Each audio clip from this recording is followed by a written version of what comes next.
Flat Earth Debate, Uncut and After Show. I'm your host Nathan Oakley, and if you are new to this channel, or you've not done so already, then be sure to subscribe, hit the bell notification icon and join button if you'd like to become a Nathan Oakley 1980 channel member and keep up to date with the Flat Earth Debate. If you would like to support the channel, there is a super chat that runs alongside each of these shows while they premiere, and there's also a PayPal, Patreon, crypto and thanks button in the info box below the video.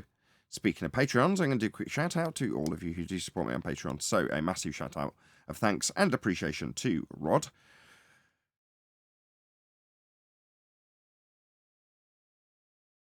Kimberly Schmidt, Twad Wazzle, Jason Hornsby, Christoph Fournier, John Travolta, JMelds24, Unimento, M, Iron26, Endless, Flatter, Sage, Goldie McKinnon, Retro Bill, More Books, Kenna Bear, Bogey, Michael Kahn, John Kays, Patrick Gunnels, Banter, Will Brax, Mel B. Styles, Troy Shuker, Hairy Blade, Mobile Max 777, Neo the One, Rob W, Reese Pound, Del West Watson, Maria Nealons, Unbelievable Productions, Blue Ridge Ranger, The Real Gabster, Abraham Mohammed, Skeptic 936, Life is Short, Texas Mike, David Wayne Foster, and Dank. So another massive thank you to all of you for supporting me on Patreon. Now I will hand over to whoever is in Discord and Google so you can enjoy their dulcet tones while I set up for today's live show. It's so, oh my God, it's so obvious they ain't going nowhere.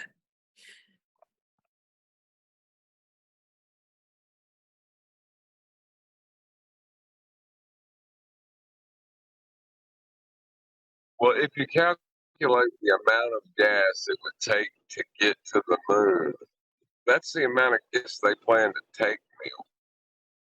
So, like, how would they make that? I only just caught what you're saying. You're saying if they can calculate how much fuel they use to get to the moon, that makes it valid. Is that what you're saying?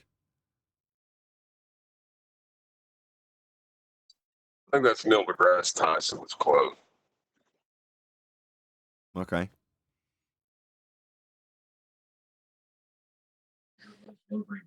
Yeah, they say it's up for debate, but they hope that this will spark new interest in the youth. You know, NASA's got to continue. What's up for debate? If they will get there. Oh, no, that's not up for debate. They're not going to be able to go land on a rock in the sky back.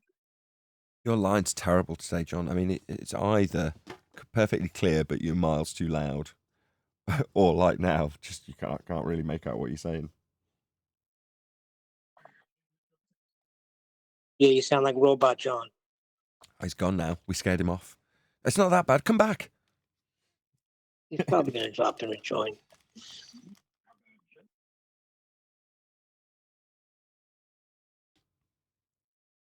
Did you see my shorts video that I put out?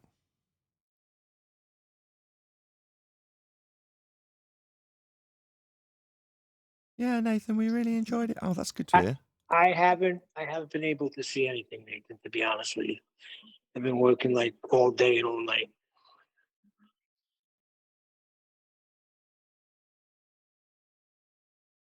Okay. Ground control to Wolfie Cloud Show. There is a man observing you from a non-inertial training reference frame. Please make micro adjustments immediately. Globe man. Oh, you represent the globe, do you? Well, poor chat. So go and let him know by way of a comment. Nathan Oakley 1980 YouTube channel sent me. But we did. I mean, this is an embarrassment. You think that actual wind direction and the turn thereof is akin to Coriolis effect by your own estimations and descriptions? You're just wrong. You're just stupid. That's all I've got to say, but, you know, hopefully he'll make a response. And when he does, he'll put a link to the video that we've made about him. Maybe it's the same guy that corrects for Coriolis deviation in airplanes. Yeah, I already pointed that out, right? Wolfie 6020, you're just as dumb as this guy, aren't you, mate? Yeah, this thicko? That's how dumb you are, Wolfie. Yeah, you got Coriolis button to correct for it on your plane. No, you haven't, Dumbo. Yeah, you can't correct for an illusion. Just nonsense. These idiots don't know what Coriolis is. That's good. You like my ground control bit? I like it. Control to Wolfie Cloud Show. There is a man observing you from a non-inertial training reference frame. Please make micro adjustments immediately. Globe man. You know, it's funny though, but they really think that they're correcting for an illusion. You hit it right in the head. They don't know what Coriolis is. They do a quick, wiki search, and they read it from there like it's law.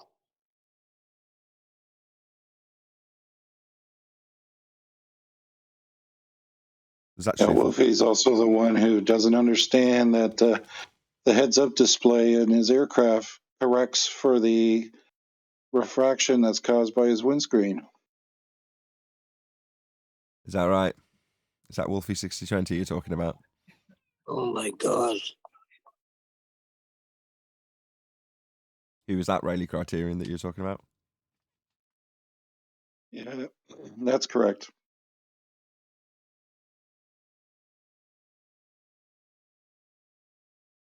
I've sent him, all the articles that says his HUD heads-up display corrects for the errors caused by his windscreen. So when he shows those videos, it says, "Oh, look, it's below the horizon." Yeah, because your windscreen is causing it to deflect downwards.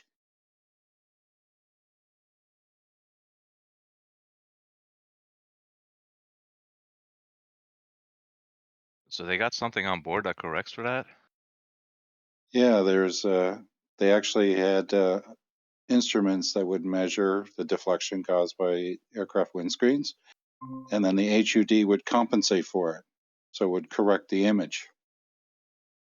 But then he takes a video and says, "See how my HUD says it's above the horizon? Yeah, because it's correcting for the error caused by your windscreen." Okay. I didn't know that. I didn't know that either. You learn something new every day. Well, apparently almost nobody knows this, even though it's been published. Can you run that by me again? Really quick. Seriously, Neil? Okay. Can you run that by him again? Yeah, because I'm getting little bits and pieces. They're breaking up. I must drop and rejoin. He was clear as crystal. Can you repeat it again for Neil? It's also worth repeating.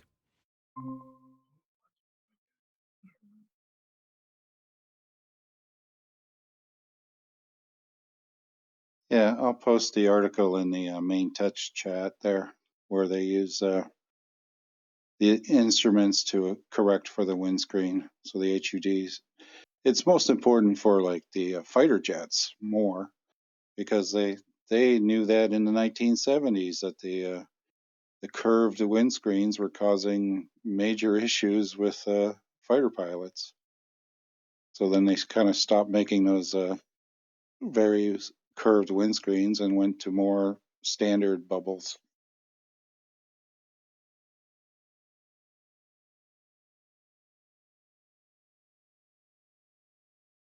All right, sounds Got good. it.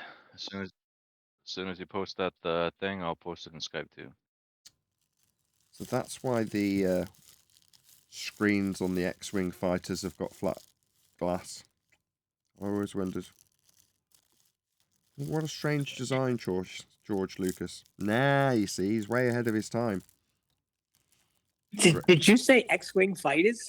Yeah. I'm like, when did America come out with X-Wing fighters? Oh, that's Star Wars.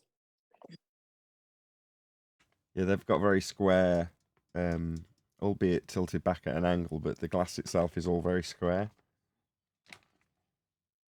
In an X-Wing model.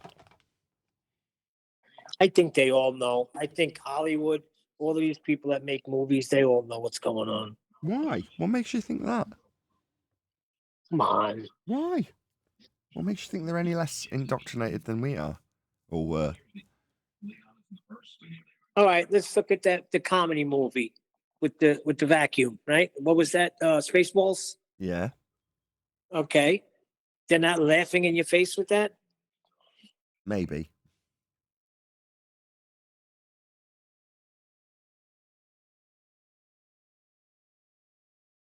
Yeah, radio check. Oh, that's so clear, so clear.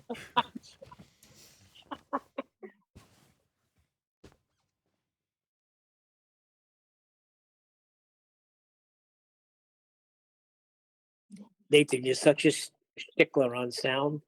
I'm amazed that you stood in it this long. Oh boy. Yeah, I was editing that video that's now for members only, and while I was editing it, I was like, whenever Arwin talks, he's overloading his mic or his gain's too high or something, and it makes this horrible scratchy sound. What's going on? On the other hand, that just means Am that... I still? Yeah, go ahead, John. Sorry. I'm sorry. Is That's funny. No, you're clear as crystal now. It's really good. Nathan, you should be a comedian, man.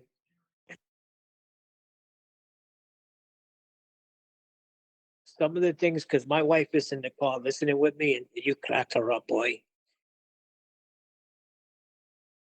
The things that I laugh about are the things I can do nothing about. So if someone's got a crappy connection, there's nothing I can do about it. I can't give them a bit more compression or, you know what I mean?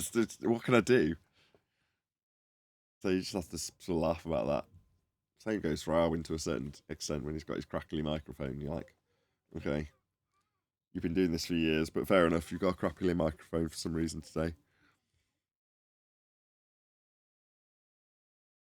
And those parts just get edited. Again, John, sorry. I did leave a space. I don't think I can get it better than this. Perfect. This is as good as it gets. Are you hanging from a rafter, holding it out towards the satellite? Yeah. Yeah, but that's the best one today so far. So whatever you're doing, keep it up. Yeah, I can do this for about 5 minutes before my arm's going to give out. Like back in the old analog TV days when you couldn't get a signal and you're like, hold the aerial out the window. Yeah, there it is. Don't move. The show only lasts half an hour. I had a TV that only worked if you put your hand on it. Now, how the heck does that work? Somebody had to be holding the antenna with their hand. Had to be a hand.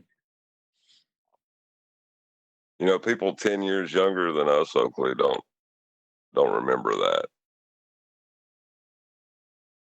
You don't remember rabbit ears? I think it's making the antenna bigger when you touch it.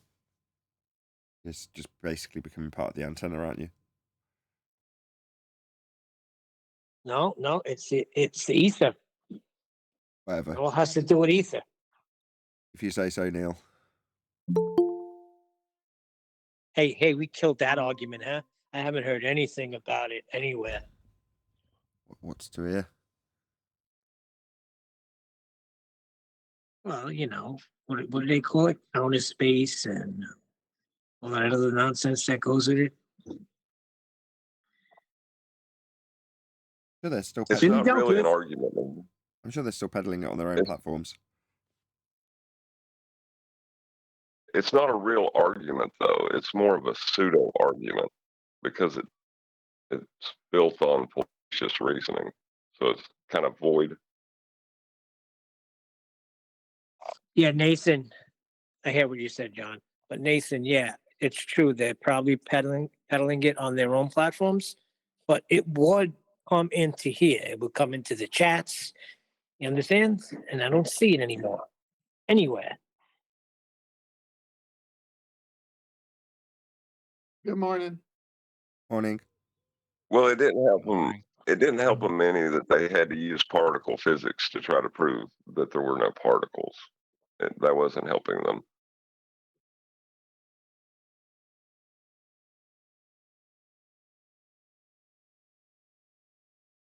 That wasn't it. That was the least of its problems, but yeah. What's on the agenda for today? There isn't anything on the agenda for today. Continuing the Dr. Becky. Yeah, I could do that. It's been a big enough gap now. You might as well start now. It's a longer video. Okay, I'll see. if I Well, is the British version of It's Worse Than That? Then it's got bigger problems than that. Is it the British version of what Brian? maybe a little bit. I think one deck's going to have one heck of a poem.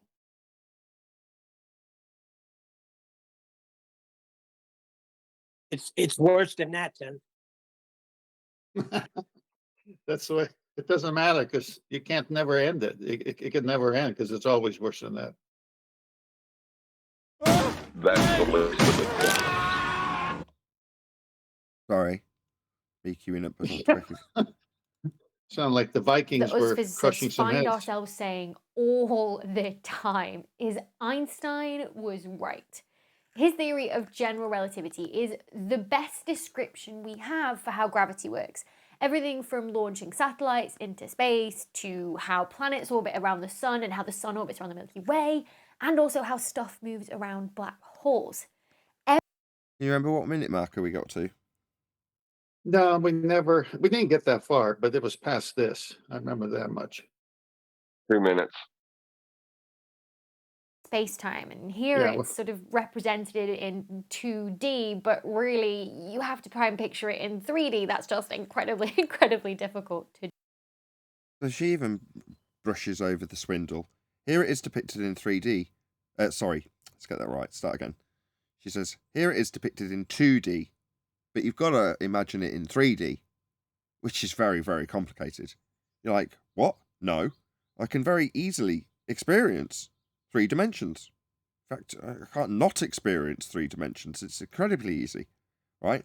The problem is that there's a 4th dimension of time that's reified into existence by showing these lines bending in a 2-dimensional grid, representative of a 3-dimensional world that's spherical at the centre, without the 4th dimensional time dimension of Einstein. All they ever do is say, now imagine 1 dimension. Imagine if you're 1-dimensional seeing a 2-dimensional. You couldn't do it, could you? Now imagine you're 2-dimensional.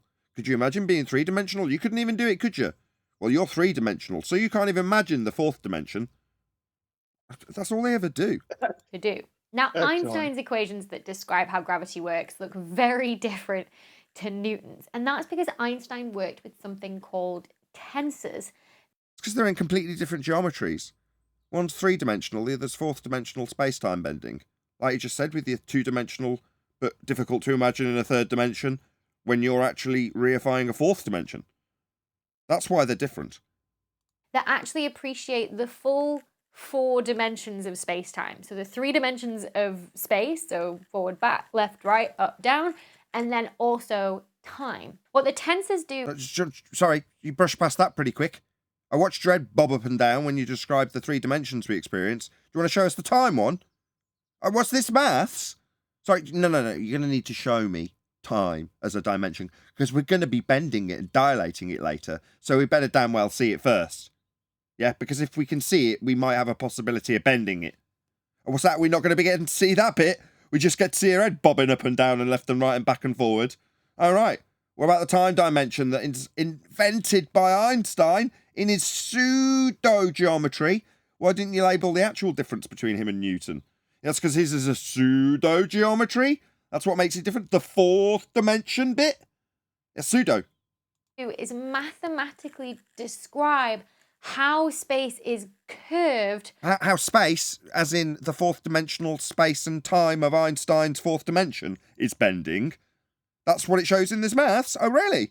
No, we would need to see this in physical reality first, though, as opposed to the descriptions of entropy, the arrow of time, how we have quantified that by movements of celestial items to give us a numerical system to qualify this with.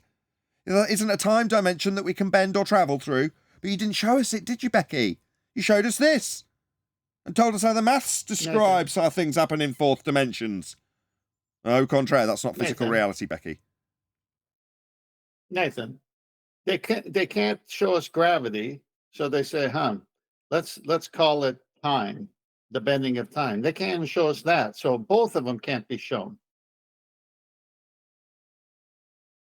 By an object with mass. You can take Einstein's equation and the full tensor form that it starts in, work it all the way through for Mercury's orbit, for example, and you'll get out something that actually looks very similar to Newton's equation.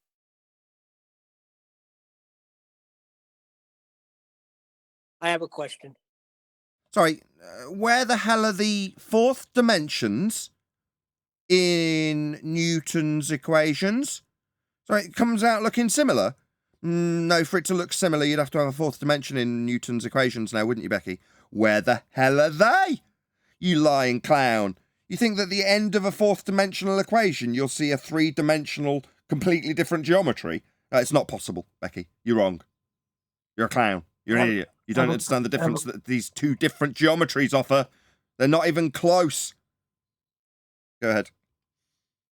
I have a question. Math is supposed to be describing something, correct? So what is the math describing if we're not seeing anything? There is no fourth dimension. Shouldn't they be showing us it first? Then through math you can describe it? That's all right. I can Seems like they're mathematically. working backwards. Well, likewise, I can mathematically describe the dimension of Narnia. Give you all the maths, and then what? That makes Narnia real? No. This fourth dimensional time dimension isn't real. It's in a pseudo geometry that she's just claimed at the end comes out a, what, Euclidean geometry? Definitely not. They're totally different geometries, Becky. It just has this extra term, and that extra term is divided by c squared, the speed of light squared. Speed of light. Oh, it's a shame we don't have that. It's like two-way speed of light based on an R value, based on Kepler's third law, and scaling values to give you AU. Right, bud. AU. Well, no, Becky. We've debunked every aspect of that. You can't measure the physical geometry to give you the R value, to superimpose it onto Venus, to give you the scaling values with Kepler, to give you your two-way speed of light and distance to the sun in an AU measurement. None of that's applicable. We've debunked all of it. Where are you getting R? It's also constant in the uncertainty principle. Say that one more time. Principle, because that's speed, you have to know its position for distance. Right. The incompatibility. Impossible. Sorry, you're talking about the incompatibilities of the two geometries, I believe. John, you're roboting. Drop and rejoin. And the speed of light is a huge number. And if you're going to take a huge number and times it by a huge number, you're going to get an even bigger number. You're going to need an R value for that. Yeah? You're going to need to prove that Venus is the same R value as Earth in a presupposed orbital value. You're going to assume that R is based on the R for Earth that can't be measured. So this is riddled, my love. It also doesn't give you a compatibility with fourth dimensional space-time bending in Euclidean 3 space for Newton. You're still wrong. And so if you divide a term by such a big number... Where'd you get the third and fourth dimensions crossing over? You don't. You essentially get incredibly close to zero. So in most cases, that term's just not going to matter at all. For example, here on Earth, throwing a ball up into the air, that term vanishes to zero. And except when either the mass is very large or the radius is small. So for example, in Mercury's case, Mercury is very close to the sun, which is very massive, so it makes a difference. It also makes a difference around massive objects like black holes. And we were able to test that properly for the first time. What's this? Is this a photo? Definitely not. Now, I question whether or not I've left on the button that says go live immediately to get the problem working yesterday, so we might have actually gone live. If that's the case, we'll just pretend we haven't, and then on the hour I'll do the intro like nothing happened. No, we have. We've actually gone live. You're live, though. Yeah, we have. Oh, God damn. Normally what happens is I press the live button and then it'll queue up the preview. And then I know the preview is working. And then on the hour I press go, start the intro music. But for those of you who are watching now, this wasn't intentional.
welcome to Flat Earth Debate Live.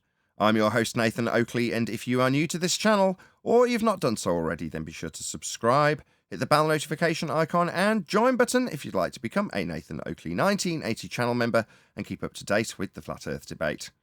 If you would like to support the channel, there is a super chat that runs alongside each of these shows while they are live, and there's also a PayPal, Patreon, crypto and thanks button in the info box below the video. Most importantly, if you'd like to join the discussion, simply mute the page you are currently watching, then click the link in the info box below this video to join the panel and express your views on the nature of Earth. If you do join, please don't swear. If you do, you'll be ejected, and if you are, please don't try to rejoin the stream using sock accounts. You'll be warmly welcome back on the next stream. Please also share the show on social media. Sharing the show obviously increases the live audience, but this in turn increases the chances of a more diverse panel, so please share the show on Facebook and Twitter. Now we are joined, although we've started 5 minutes early unexpectedly, by the Adam Meakin, 10th Man Rising, Neil, Refracted Curvature, and a whole bunch of people in Discord, so welcome one and all. Yo, let's get it on. Good morning. Good morning. Good How you morning. feeling, Adam? Buenos dias, buenos dias. So I must remember to turn off the auto start button. So when I press my button on my stream deck, it typically links, as I said earlier, just before the show started, right at the beginning. I won't repeat myself, but yeah, that was a bit of a cock up. I'll have to turn that button to not auto start for Monday's show. Anyway, good to be here. Any evidence of what haven't we covered in a while? Any scientific evidence of gravity? Well, Well, has just it like ever Becky, been they have a name for heavy objects in medium falling through the medium, so medium dependent, and they call it gravity. So what's the purpose for that? Well, I think a better question is, why do they need it? I'm not following along with your example. You said things falling through a medium. What about if you got like something at the bottom of a lake and it detaches and then works its way up to the top? That wouldn't be falling. What about if you release a helium balloon? That's not falling. What about if you watch clouds forming? That's definitely not falling. So I don't really follow your example there, 10th. The medium. No, it's the medium I'm talking about. So obviously those examples are wonderful, but so-called apple that fell down and hit Newton on the head, it didn't go up, it went down because it's heavier than the medium, it's more dense. So why do they need to call that gravity? Okay, there was a town in Wales that they flooded because they wanted to build a dam. And in that town, there's churches and town hall and little houses and all the rest of it, right? And just coincidentally, one of them had an apple tree. They filled it up with all this water, right? And then this diver swam down to the bottom to have a little look. And there was this apple tree with all these apples on it. And as he was watching this apple tree, one of the apples happened to detach from the branch, and it went up. It just happened to go up in this lake where this diver was, where this submerged town is.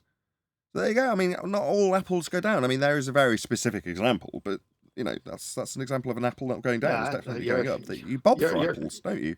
They float. Yeah, but you're clever here. I'm talking about the medium. There is water. The medium, when you're not in water, is air. So why do they need to call it gravity? Because they have to have a reason for us to be standing on Earth and not floating away. It's a bastardization of the etymology of the word that means what it does in literal terms. Weight, gravitas. Right, well, weight would be an accurate description of what they're actually describing, but weight applicable to solids in the medium of air.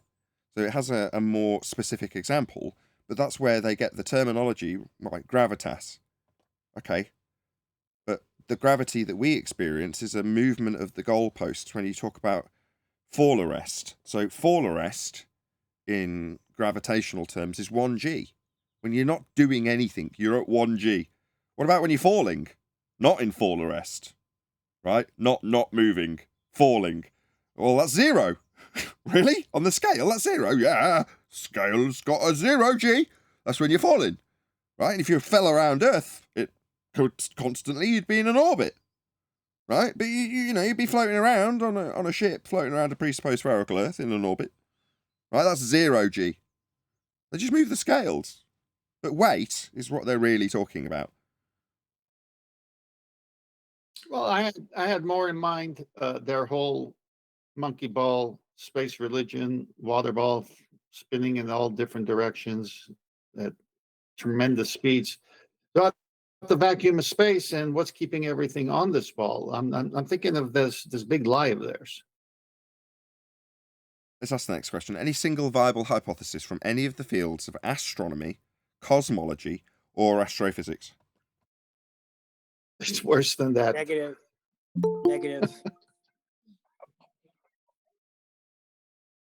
Okay, so I'm going to do a quick shout out to one of our guests that's just joined. So Arwin recently got a strike, so he's actually got a second channel. Hello. Hello, Arwin. But I'd like you all to check it out. So Arwin Bear is the name of the channel. He's only got 100 subscribers. It'd be nice to get it to 1,000, so you could actually have. My bad. I'm just plugging your channel. That Arwin interrupted me. Right, so check him out. Right, I'm going to post a link to the Flat Earth Early Bird that went out today on this channel, so you can all go and subscribe immediately to this channel. Now, Arwin gave me a bit of shtick saying I wasn't sympathetic enough for the copyright strike he got when I advised him to just go and look at the rules and make sure he don't break them again. But here's my making up for the lack of sympathy that Arwin perceived. Definitely not the case. So be here or be sphere on the Arwin Bear. That's ARWIGEN. Let's try that again. I just read it and read it. If it's not Arwin Bear, it's Arwinian Bear. ARWIGNIAN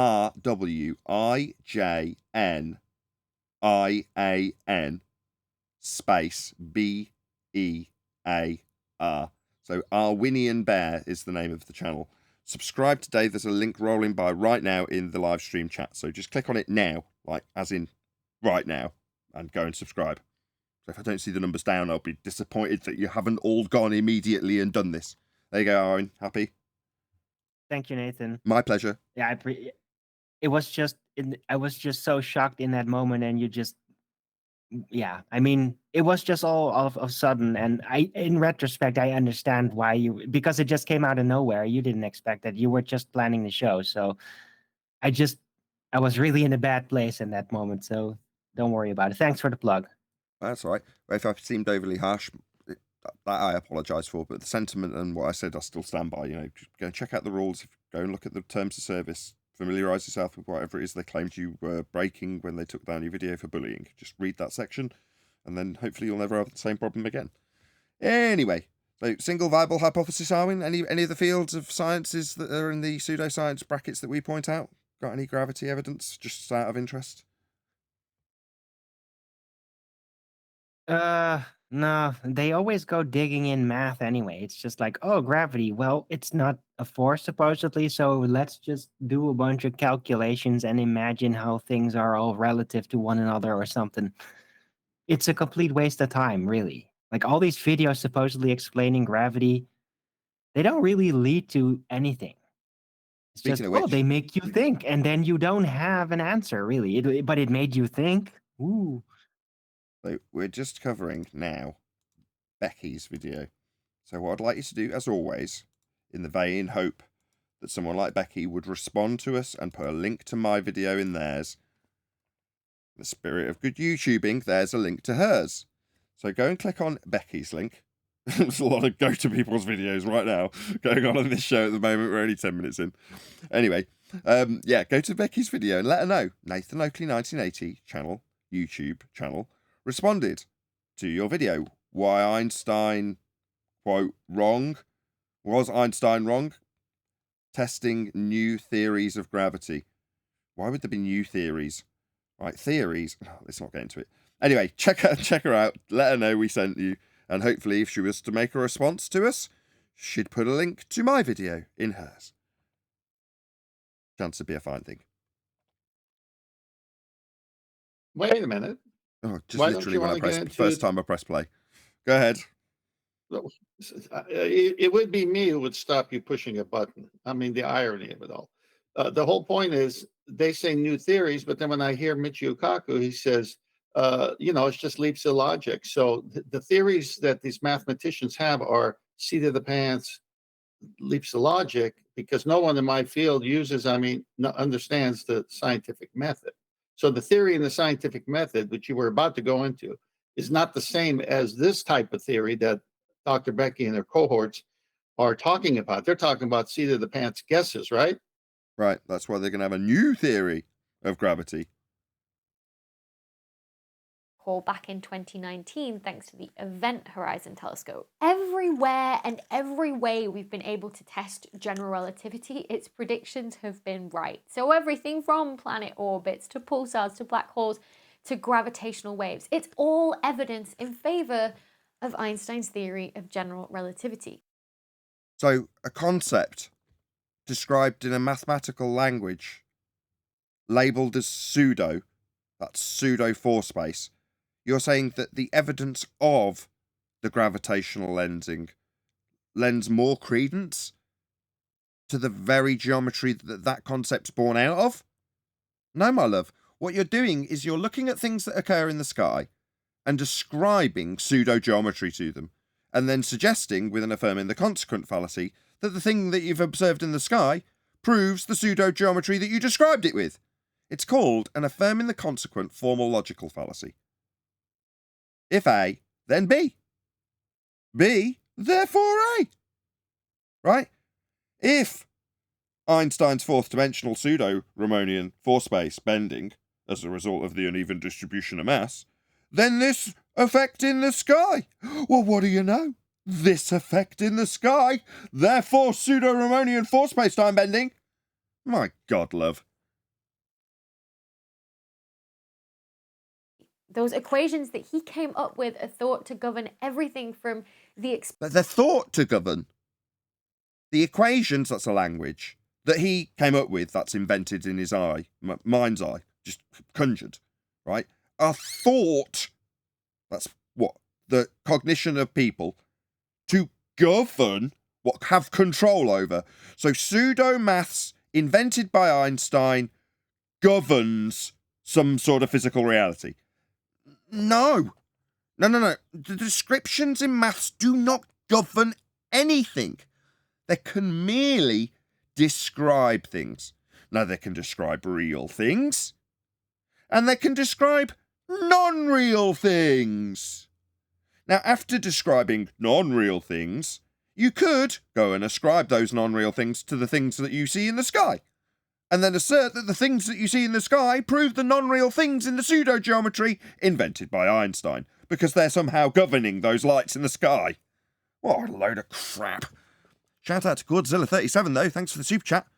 Just got out of the bank. Turns out I can't afford this. I bet you're one of my biggest supporters, Godzilla37, the amount that you drop on super chats. If it's putting into debt, then don't give me super chats. You know, that's the last thing I want. On the other hand, thank you for the super chat. Please support the show. Thank you, really, really do appreciate it though, in all sincerity. Expansion of the universe, to the behavior of black holes, to how gravitational waves move through space. But all of the descriptions in the pseudo-geometry are being proven by what you observe after declaring that it is the description in the pseudo-geometry. Never ends. The formation of every single structure in the universe. So, no. The formation would mean that the pseudo-geometry had some sort of governing effect on it. No, descriptions in pseudo-geometries don't govern how lights are formed in the sky, Becky. Now, maybe you want to look at what pseudo-geometry is. That's the Einsteinian fourth-dimensional space-time. You've got bending and gravitational accretion to make these lights in the sky form? No, there's no governing of these lights by pseudo-geometry. Au contraire. From the smallest planet to the biggest galaxy to the biggest clusters. Sorry, the biggest... Your scaling values have come from an R value that's been debunked. That scaling value using an R value that's been debunked was applied to Venus, a light in the sky. What was it, a big light in the sky? Well, it was the same size as Earth, says Christian Huygens. When we assume Earth's a sphere, as we can't measure it, debunked 2020, Black Swan. Well, when you take that size of Venus arbitrarily decided by Huygens to be the same size as Earth as a sphere that you can't measure, you can then apply Kepler's third law of interplanetary motion to give you scaling values. And at that point, you can declare how big things are. Yeah, maybe you can detect from the tone in my voice that your declarations of how big things and how far things are meaningless, Becky. Meaningless. There's nothing governing these lights in your pseudo-geometry. Even if it was, apparently we're going to be getting a new gravity. What, so this old dusty nonsense about how things are governed by fourth dimensional pseudo-geometry isn't quite right. We're going to get a new version. Yeah, what a shock. And Newton's gravity is 108 years out of date now, so that wasn't right either. But was that governing how we pulled to the ground 108 years ago? No, that weren't governing anything either. Your maths doesn't actually dictate how physical reality behaves. It can only describe it at best. Of galaxies. But what It's about just the that- areas that we Good. It's saying that gravity is creating energy to matter to form things. It sounds I agree. I absolutely agree. I mean, she is definitely doing that, John. I mean, I couldn't have put it better myself. And thank you. we've not been able to test general relativity. Oh, really? Yikes, governing stuff. You know, test, in scientific terms, would be the actualization of a hypothesis. And a hypothesis would establish the natural phenomena, dependent variable, that you observed in nature and want to know the cause of, and your supposed cause of it. That's an independent variable. But you're saying you can't test it. Well, that would mean you couldn't form a hypothesis. Oh, how funny that we ask daily for your fields of science, in quotes, to give us hypothesis. Yet you can't test. Yeah, it's because you can't form a hypothesis.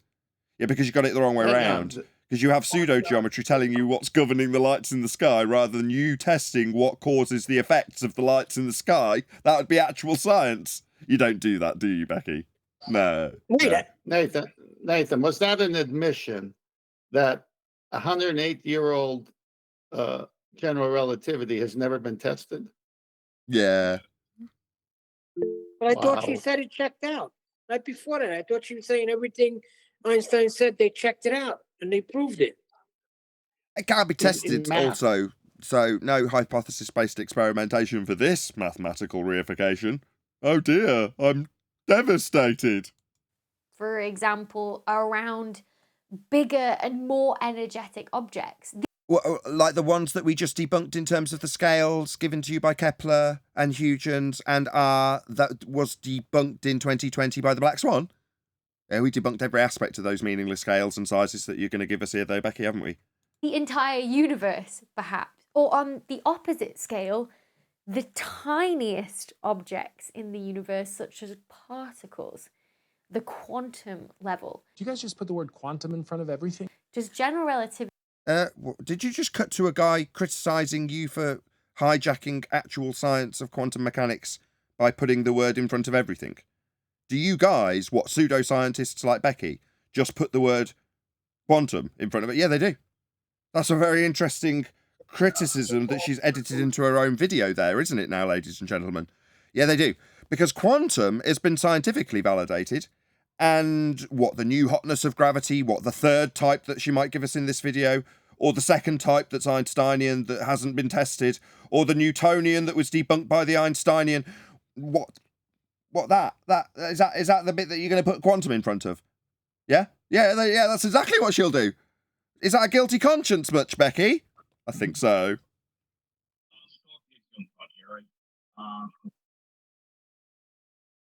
Someone want to add something? Yeah, they're grimy. These pseudoscientists are really grimy. I was going to say they're going to link quantum mechanics into this to validate their story of gravity somehow. Well, it's already there. It's called quantum gravity. We've already seen videos on it. there? Well, we assume it does at the minute because of all the scales we've been able to test, it has held. But what Sorry, test. The scales that you've been able to test. Sorry, you don't test scale. Scale, like in Kepler's third law, isn't something that's testable. It's a scale. So what are you babbling about? In science, a test is an actualization of a hypothesis. Do you know what science is, Becky? Do you think you test scales? Scales? That sounds quite a lot like measuring things, doesn't it? Is it just me, ladies and gentlemen of the audience? Scale? Does that sound like measuring? Test? In a Okay. scientific context, that would mean hypothesis test. That's an experiment. Yeah, this ain't that, though, is it, love? No. You're just duping people with maths. What we're doing is extrapolating there. We're saying because it That sounds a lot like maths. Extrapolating out what? Things that govern the stars? The arrogance is off the scale with these pseudoscientists. works on the smaller scales that we've been Works like physical. No. You're confusing the descriptions in maths and pseudo-geometries with things that actually do work. Yeah? That's not tapping emails out and calling it science. I'm talking about real work, as in physical work.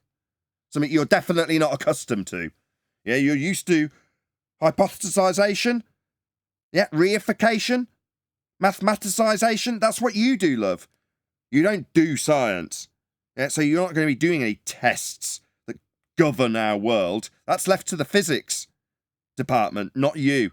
Definitely not you. Shout out to Original D-Rose. Responding to the title of this video, what if we were our socks over our shoes? Would we walk and run faster? He says I butcher a super chat, but that's so out of left field. You know, as you're reading it, you're not expecting that to be the sentence, are you? Let's be honest, heroes. But I really do appreciate the support.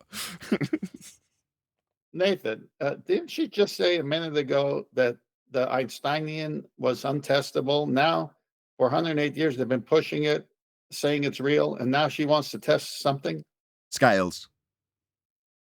been able to test, it must work on even smaller. And because it works on the biggest and the most... What works? Again, here's this word again. It works. What works it doing? Show me it doing physical work. Show me something in physical reality happening at all. You've not done that. energetic scales we've been able Isn't to she test. referring to equations that work in math rather than physical reality? Talking about energetic scales. She's juxtaposing reality with pseudo-force space, and she's going to steal valor from quantum mechanics shortly. Must work on even bigger ones than those. But just like how Newton's equations work perfectly on everyday scales here, They worked perfectly? What? Do I need to read out Feynman quote again? Why not? As Quantum Eraser went to the trouble of actually getting it for me. We had the same problem when we were dealing with lawyers when they're being hoodwinked by mathematicians claiming to be skiing scientists. In this case, we've got a declaration of how accurate Newton is. I mean, what the hell is going on?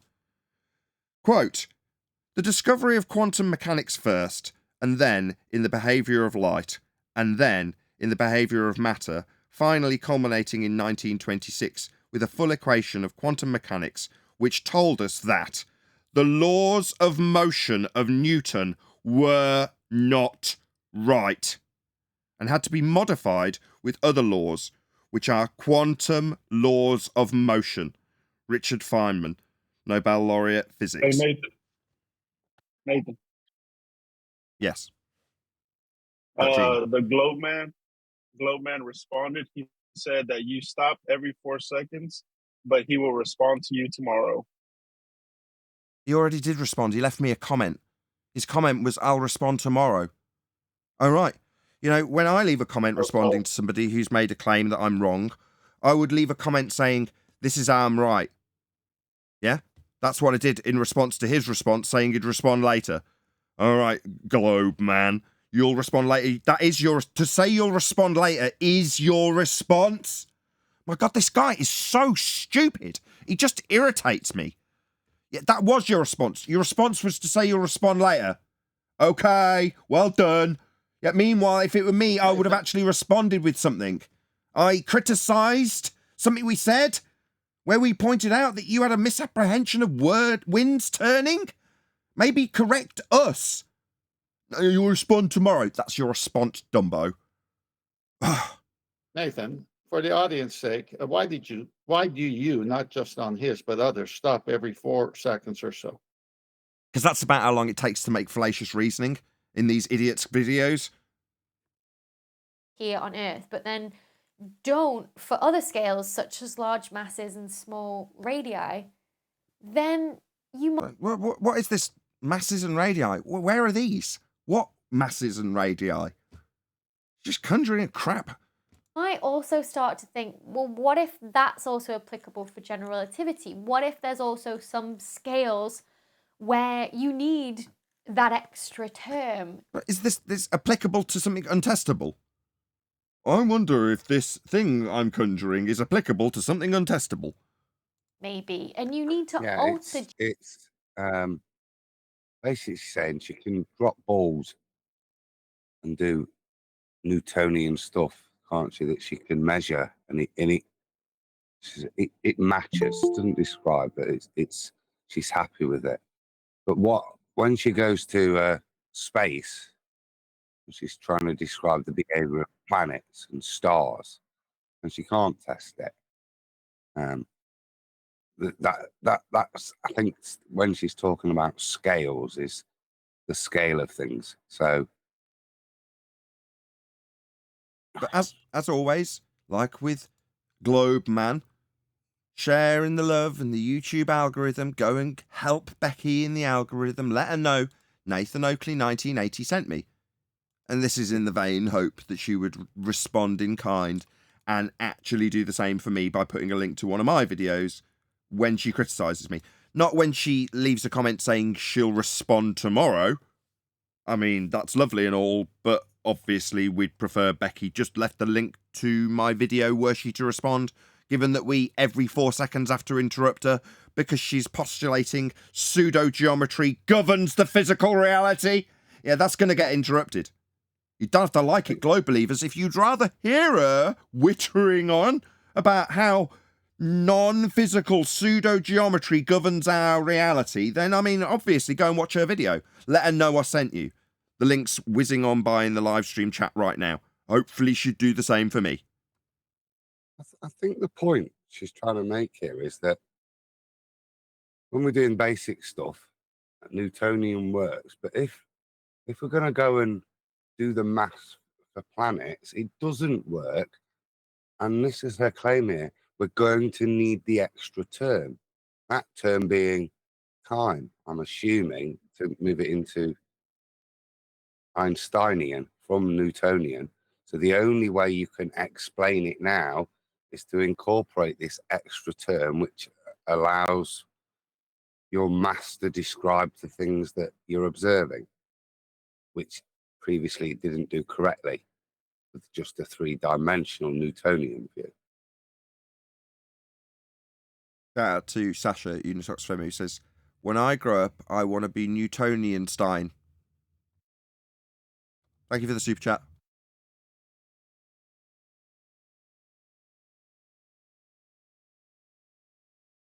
General relativity in some way in order to make accurate predictions. Now, you might be thinking, this is very interesting and all, Becky, but like, this is just speculation, so why should you care? Well, understanding gravity has huge implications. Understanding the Right. untestable gravity. Go on, Adam. Sorry. I think she validated it. So she's saying that the only way to make predictions that work is to go to Einsteinian. And then saying, why should I care? This is made up anyway. It seems very convoluted to just justify the use of Einsteinian mechanics now and not Newtonian, which is just previously said was acceptable on the small scale. I'm trying to understand a point, if I'm being honest. It seems like an okie doke, the best I can see, to justify using Einsteinian for predictive qualities. And that's the thing she keeps coming back to, that the ability to predict something gives validation to its ability to describe or explain. Adam, it's almost like a tacit confession here, because she's saying Newtonian was superseded by Einsteinian. We never really tested Einsteinian, and now we're having problems with it. And we're going to have to come up with something else, which is the quantum gravity. We all know it's going there. Okay, stealing valor. And then she says, talks in the third person and says, Becky, why are you doing the speculation? Well, it's speculation because you got nothing. Shout out to D Rose. He says, someone tell Globe Man that make it Saturday on this Discord and not tomorrow from your TikTok channel when we're all off for the weekend. Thank you for the super chat. Really appreciate the support.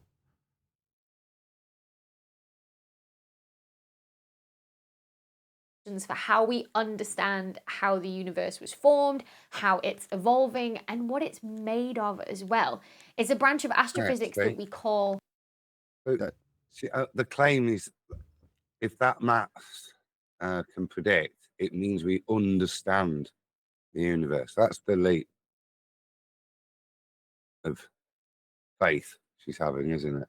Suddenly, if I can twist the maths, put an extra unit of time in, and to enable me to predict something that I'll observe, that now means I understand the universe.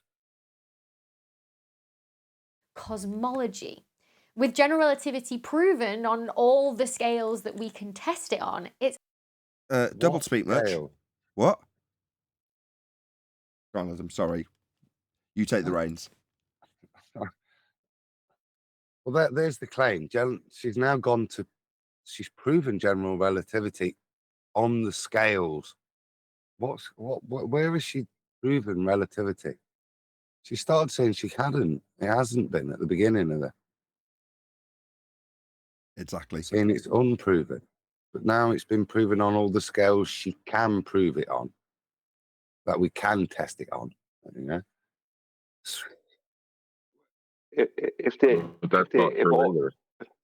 No, that isn't true, John. Go ahead, Adam.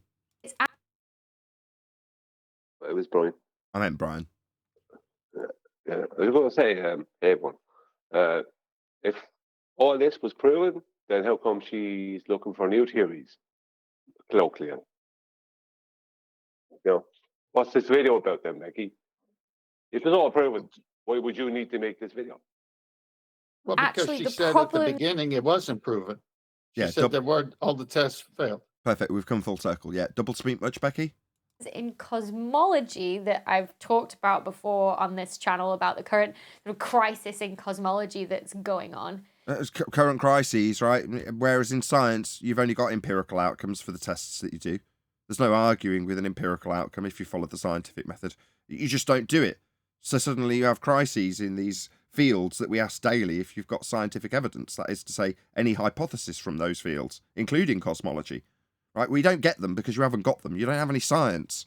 That's why you suddenly have crises after you've been telling everybody that everything you say is correct, and then next month you'll have a crisis about it. Yeah, that's the problem when you make crap up. Electrify your metabolism back to... Whoops. One of the things that other in the universe, such as particles, it's made of as well, is a branch of astrophysics that we call cosmology. With general relativity proven on all the scales that we can test it on, it's actually the problems in cosmology that I've talked about before on this channel about the current crisis in cosmology that's... And a shout out to D-Rose. Correction. Globe Man, make it Monday to show up on this Discord server with your comment and not send your comment from your TikTok channel tomorrow. I mean, I appreciate the super chat, D-Rose, but no offence to you, you're not the boss of Globe Man. He can do whatever the bloody hell he likes, let's be honest. You know what I mean? I appreciate the super chat, though. Yeah, but he's sending comments when nobody could respond. Get him, D-Rose. Unitox Femu says, oh my god, I can't believe we're going to drag my wife into this. That's what my wife said about her. Okay, I'll read it out. Unitox Femu says, look at her hands when she's explaining. Yeah, she gets a bit of the old claw hand going on. That's what my wife said. Well, what's with her doing all this claw hand movement all the time? I'm like, I don't know. I don't know why she does it. It's going on that is actually driving forward the need for a slightly altered theory of gravity. If So let me get it right. It's right on every scale you can test, but we need a slightly different... Why? That seems counterintuitive. If it's proven on every scale, why would you need anything different? Surely it's perfectly adequate. Oh, no, of course not. Now we've got a pie chart with how much dark energy. What's dark energy? This sounds like something very problematic. general relativity is correct, Is it? On every scale you can measure? then it predicts that 96... Predicts. In science, a prediction is a hypothesis. That's why we ask for them. Yeah? Predicts the cause and effect relationship that you want to figure out if you've observed something happening in nature. That's a prediction in science. 6% of the universe is dark and does Remember when I said Vic Reeves? Yeah? 23% of all statistics are made up on the spot. Vic Reeves. doesn't interact with light. It predicts that dark energy... There's that word again. Predicts. Hypothesis in science, love. Yeah? Look it up. makes up 70% of the universe, and we don't know what that is. It's this mysterious force or energy. So you don't know what it is, but you know what the percentage of it is. Yeah. I don't know what it is. How much of it is there? Yeah, I know how much there is, but what it is, I don't know. It could be anything. How do you know what percentage of it that you've got then? I don't know. I don't know what it is, but I know what percentage we've got. What? She's reified a model. It's worse than that, is it not? Right? Because once they figured out they needed 73% of that, they then realised that there still wasn't enough, so they had to have another dark thing and have a percentage of that just to balance. And remember what this is for. This is to correct the thing that is already proven to be correct. Yeah. Remember Michio Kaku breaking this down statistically in terms of how wrong they were. Yeah. That was priceless. Well, the thing that they've got, if you look at that pie chart, that scientific pie chart, you can see that the thing they're talking about there, where the calculations work, is that 4%. That's the bit where the things work. But for the rest of it to really work, they recognise how wrong it is, and they need all the rest of that pie chart to make it work. You know, all the things she's just disclaimed, all that matter that doesn't interact with light, that nonsense she's just claimed, that's 73% dark energy is the bit that doesn't interact with light, but it's there. Why is it there? To make the numbers that don't work, that do work. Dark energy makes up 70% of the universe, and we don't know what that is. It's this mysterious force or energy that's acting against gravity to cause the expansion of the universe to speed up. So the untheory, the non-tested, is acting against the dark energy, or vice versa. The dark energy's working against the pseudo-geometry. I see. So the pseudo-geometry that's very complicated for us to understand because we can't understand the difference between a two-dimensional screen and the three-dimensional reality we're actually experiencing all the time anyway, and we didn't have to use our imagination to experience it. And therefore explains why we have a fourth dimension that's only described in the mind's eye of Einstein that he invented. And then you have reified into a dimension that we can travel through and governs the known universe, even though it isn't tested and can't be tested, but is simultaneously tested on every conceivable scale. And right, even though we've only got about, 5% of the known physical matter in the existence of your universe existing next to a counter force of dark matter that counters the pseudo force that was invented by Einstein. Okay, we're all clear. Glad we're up to speed. Nathan, is this the negative gravity I've been hearing about? I don't know, Neil, maybe. Then the other chunk of the dark universe is dark matter. There's so much evidence for dark matter. It's so much evidence for it? Really? Show me. Show it us. The evidence is only there for the math because it's literally intangible and invisible and undetectable. So how could you claim to have physical evidence for that? My bad, Arwen. That standard was unreasonable. Me wanting physical evidence of things that exist in the physical reality, studied by physics. I mean, why would I want that? I need to have it physically demonstrated within the maths. I mean, it must exist in the maths. There's so much evidence in the maths that it must exist. My bad. Obviously, Arwin. Silly me. All gravitational in they need nature, him. i.e., Sorry, Brian, go ahead. I say they need all that extra mass, right? Whatever mass is, because there wasn't enough of it in their universe. So they had to invent dark matter. They needed it. So it's proven because they invented it. That's, No, that's the difference. there was such a Would that be massive sarcastic? imbalance without it. Therefore, it has to be there to balance up the pseudo-maths. It can't not exist because the pseudo-maths wouldn't balance, Brian. Didn't you listen to Arwin? That's basically it. we don't see it with our eyes necessarily, but we Not necessarily. Oh, right, okay. Show it me then. If we don't necessarily see it with our eyes, I mean, that means that we might be able to. I mean, obviously, we're talking about physics, aren't we? This is the physical. Oh, my bad. This isn't the physical. This is the pseudo. The pseudo-Riemannian force-space time bending.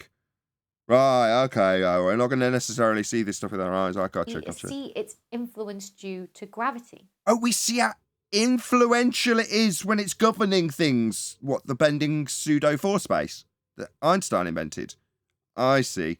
This is back to the affirming the consequent formal logical fallacy I explained earlier now, isn't it, Becky?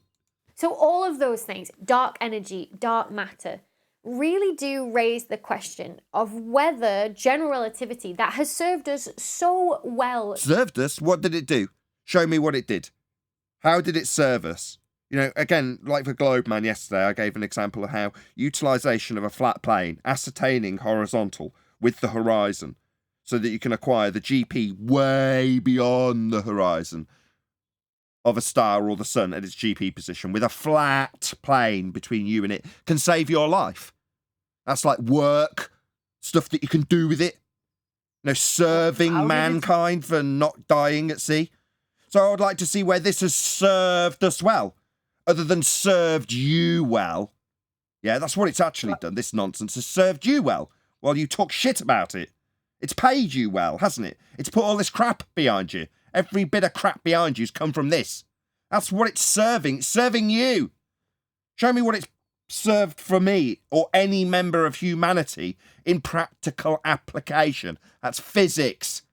Not in maths. Don't tell me how dark matter must exist because there's a massive hole in the maths that means it must be there. That's not what I mean. I mean, has it served anybody with anything useful ever? It hasn't. No, it served them well as a waiter in a restaurant. Was really good at bringing her drinks. Yeah. Please share the show, by the way, if you're watching live. Big shout out to you. Almost 100 people watching. It'd be great to get over 100. How long have we got left? About 20 minutes. Is that right? Is my watch wrong? Get it? Gravity is a waiter. Get it? Waiter. Yeah, whatever. So far, and all the scales that we've been able to test it on, is maybe not the full picture. It's not that. Sorry, so all the scales that you alluded to it being right by, because you've tested it on every conceivable scales that there is, but that may not be the full picture. So when you said every scale, you were lying. Because that's not the biggest of the pictures that you could observe. Therefore, there's more scales. That's maths, by the way. That's not physics. But you were just lying earlier. Because you made it very clear that it had been tested on all conceivable scales, but now it's not the biggest of pictures that you could take in terms of the scales that it hasn't been tested on. Yeah, just a double speaker, aren't you, Becky? Einstein was wrong, just like Newton wasn't wrong. It's just that in the scales that we're looking at, it just maybe needs modifying slightly. Modifying meaning it's not right? Like, Newton wasn't right in the way that just was quoted by me in terms of what Feynman said about it being unequivocally not right. Yeah, we know it's not right. Meanwhile, we got Einstein that we're all told is right. Bending pseudo-geometry, that's right. But maybe we're not taking in the biggest of pictures here. Maybe for it to serve Becky, we need to modify it. We need to change our story. Just a little bit. So it can serve Becky, not people. This crap serves nobody. So there are currently astrophysicists in institutions across the world that are trying to come up with new theories of gravity. And Sorry, coming up with a theory in science means you've applied the scientific method after observing natural phenomena, formulating a valid hypothesis, testing said hypothesis in an experiment, and then forming theory. But the people who get paid and this crap serves them, they're coming up with new theories, are they? Well, like Einstein came up with this tosh, right? Yeah, for us to be maybe needing a wider picture to assess than Einstein's tosh that he came up with, his theories. We need other tossers to come up with new ones. So this crap that they peddle can serve them. Line Becky's pockets. That's what's really going on here. Yeah, I dare anybody to show where this has actually served anybody with anything useful, other than lining Becky's bloody pockets. crucially, test whether Nathan, they are. Yes. Just quickly. Well, if you think about it, since 1915, since Einstein led the way, all these people have done and are currently doing, and she's admitting to, is coming up with stuff that keeps them in a job. Yeah. Without this, they wouldn't have a job, as you're pointing out. That's all they're doing. They're coming up with the things they need to come up with that keeps their field relevant financially. Yeah, keep her pockets lined. Right. And don't think like this is a new thing either. Like physicists have been trying. Physicists? No, physicists deal with the physical and natural world. That's exclusively the purview of the natural sciences. So, no, you'll be dealing with the scientific method if you're a physicist. Yeah, these people who come up with this crap, they're not physicists. Yeah, mathematicians. Yeah, we would call them fantasists. Because often we're told how much right they've offered us with their nonsense theories, colloquially in nature. Yeah? And we go, how's this right? Well, actually, it's not. We just didn't assess the broader picture. Pay me, that would be Becky, to assess the broader picture. Why? What will it give us, Becky? Will it serve us? No, it won't. No, it'll serve you. Like it served these people. It doesn't matter if they're right. It doesn't matter if Einstein's not right. We can just modify it after it served him. Not us. To, make general relativity better. Better? Wasn't it right already? Oh, no, of course it didn't matter. I mean, you can be as wrong as you like. And then people who get paid, like you, will make it better where it wasn't correct. Yeah? Do I need to read out Feynman's quote again about how not right it was? Well, we can make Newton better. We can roll out Einstein. Yeah, he can give you new theories. And when they're not right, we can modify them. We'll pay Becky to do it. Why? Well, no reason at all, really. I mean, it's not really advancing humanity in any way, shape or form. We're not benefiting from any of the crap they give us. Literally, it doesn't serve us at all. But Becky will have a very nice house at the end of it. Let's be honest. Some edits, ever since Einstein first proposed it in 1915, Of the proposed the stuff that he didn't have a wide enough view for, the stuff that needed modifying, the stuff that was essentially not right also. Well, I'm sure it served him very well. Everyone from Eddington to Dirac to Sakharov. So like I said, the majority of these new theories are modifications. Not theories, love. They're not based on experiment. Or extensions to Einstein's theory of general relativity. Because extensions? If it was validated by science, it would be empirical and there'd be no modifying it. That would be the end of the matter. But Becky will still need paying. I mean, there's all sorts of work that can be done here, right, Becky? Theory of gravity you come up with still has... Come up with? That's right, Becky. You need to come up with more, don't you? We need to keep paying you to come up with this stuff that won't be wrong and we haven't seen a broad enough picture for and needs modifying after you're dead. Right, Becky? Because it'll all ultimately be wrong. Not right, incorrect, made up, not valid, not empirical, not science. To work, as well as general relativity has on... How well has it worked again? Are we going to see practical examples of how well it worked? All the scales that we've tested it. That we haven't got a broad enough picture for, and now subsequently need to modify because of the lack of a broadness to the pictures that Einstein was asserting. And we've tested on all scales, but simultaneously can't be tested. Double speak much, Becky? We need to keep paying her for this, don't we, ladies and gentlemen? Yeah? This is very important work. Stop criticising Becky's physical attributes, says Original D. Rose. I don't know what you mean. I'm criticising an argument. Me anyway. On. But sometimes. 1 second, Nathan. Yes. Yeah, sorry. I would say that I wouldn't be far off if I hedged a guess that she hasn't looked through a telescope at the sky for over a year. I would say mostly what she sees is diagrams and gets reports and papers and peer-reviewed papers, all based on things that no one can actually see out in a universe that they created themselves. That because I reckon majority of these people aren't at observatories looking at something that you can actually see. Of course not. That's She's what I studying bar graphs and pie charts and then disseminating that crap to us. People have been known to basically just crumple up everything we've currently got and throw it out the window. After lots of money was spent on it and lots of people like you got paid and they had lots of nice houses to live in, and then after the fact, after everyone was paid and everyone got fat, they just crumpled it up and chucked it in the bin. Lots of yummy money spent to just throw it away. Right, Becky? Yeah, I propose we just throw you away before you do any of that. Before you get a dime for doing any of that crap. Yeah? Just sod you off immediately. Yeah, before the expense of having to crumple it up beforehand, before you write it down for us to crumple it up after the fact and chuck it away, I prefer we just binned you off immediately. That you stop getting paid to peddle crap about pie charts you've read in emails. Yeah? That's what I would propose. Yeah, do away with the devastating expense of people like you. Yeah, the entire departments can all go. Every single one of them that can't offer scientific validity for the crap they peddle should be fired. Every last one of them put out of a job, including you. Yeah? Offer some valid scientific evidence for anything you've claimed in this video, or be fired. That would be my world that I lived in if I had the charge and the reasoning based on reason and logic and empirical evidence. I'd say, no, you haven't got any of these things, Becky. And why would you waste anybody in humanity's time? You're not worth anybody's time unless you can provide some of these things. You claim to be science. You've talked about physicists. So give us some physics then, Becky.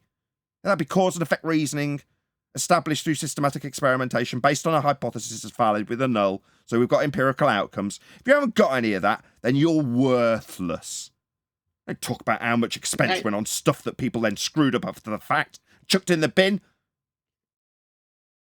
Nathan, can you go to Master D? I've got 3 screenshots of this video that I want to bring up. A word that she keeps using. Good. All right. So the first one here, as you can see, it says structure in the universe from the smallest planet to its biggest galaxy to the biggest clusters of galaxies. But what about the areas that we've not been able to test? The key word is test. General relativity, for example, around bigger and more energetic objects. Okay, go to the next slide. The sun orbits the Milky Way, and also how stuff moves around black holes. Every test, here's that word again, we put it through has passed with flying colors. So does that mean that we can just sort of pat ourselves on the back and brush our hands and all go home because job's done? We are still testing gravity. That word again. Last slide, final. Objects like black holes, and we're able to test that properly for the first time. Okay, let's see. What do you got? When we had that first ever image of a black hole in 2019, thanks to the Event Horizon Telescope. In science, testing, hypothesis, manipulation, can you do that with a picture? No, it's not even a picture, it's a composite.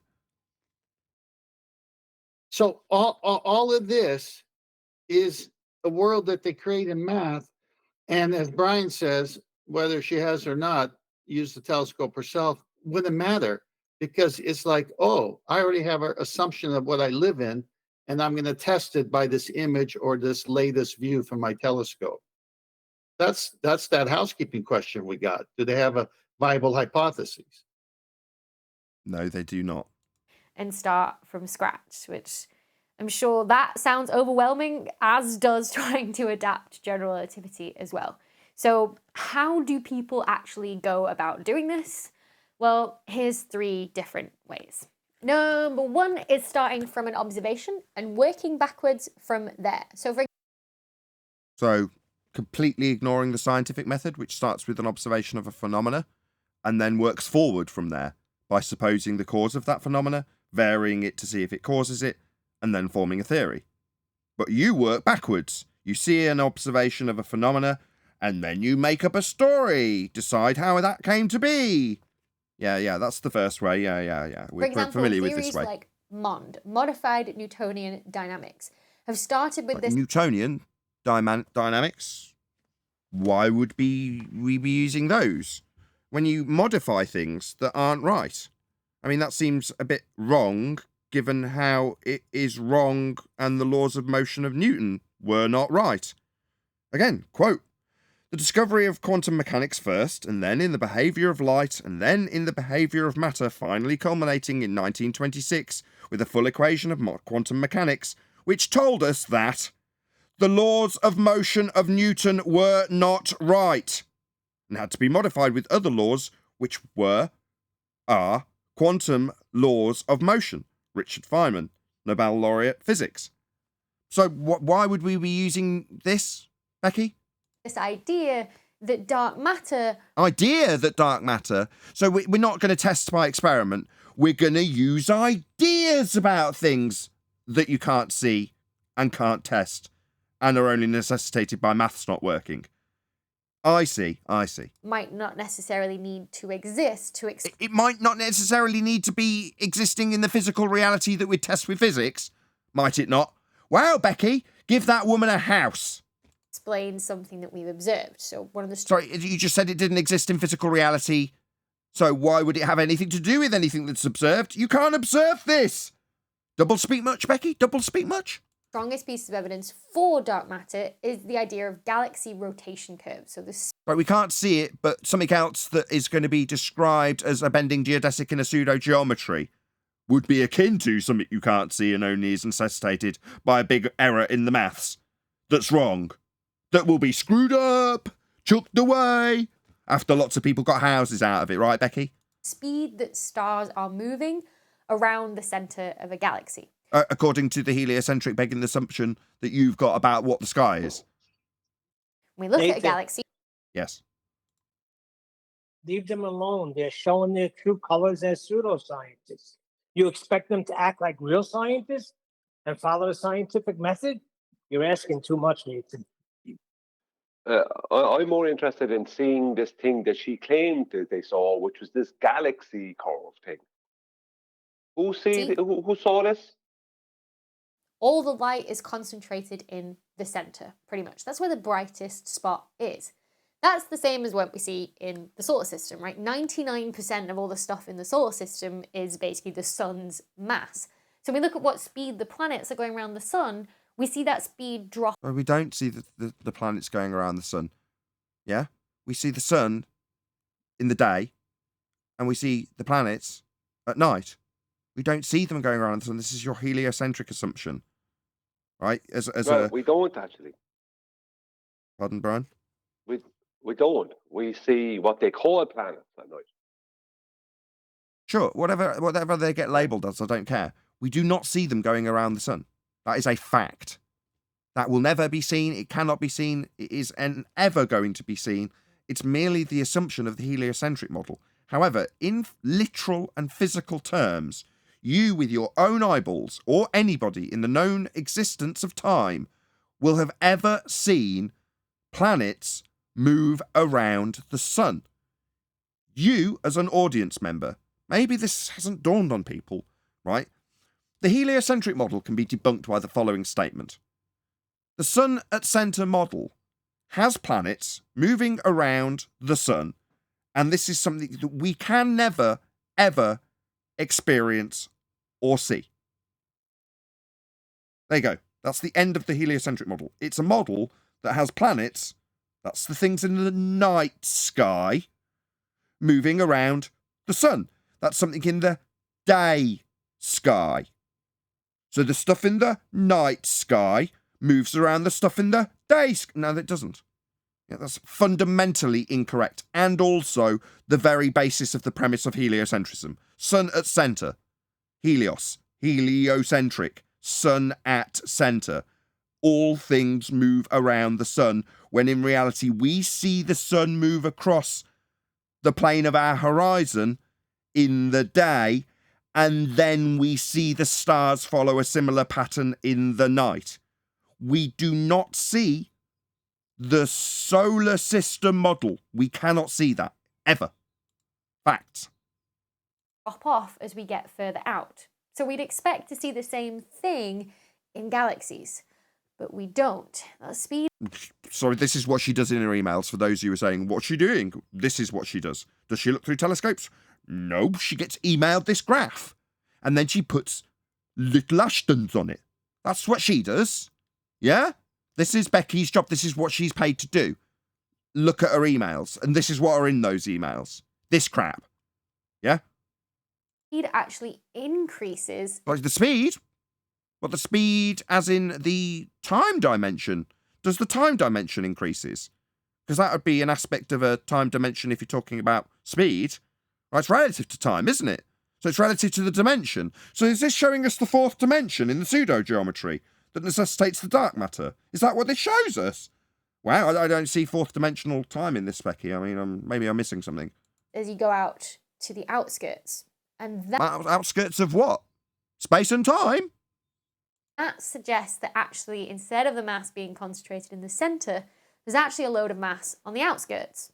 Like what mass? You talking about lights in the sky? Like, have you weighed them? What's mass? Maybe you could define some of these terms for us, Becky. But that's not where we see stars, so it's assumed there's lots of dark matter out on the outskirts of a galaxy. Gotcha. So if I say Narnia energy, where there's not stars, there's Narnia energy. I mean, we can crumple this up and chuck it away later, so long as you pay me and I get a house out of it, like Becky does. It's only reasonable. But that's all based on the assumption that general... Based on assumptions. See, in assumptions in science, you've got the cause of an effect being assumed. Yet to be varied to prove it or disprove it.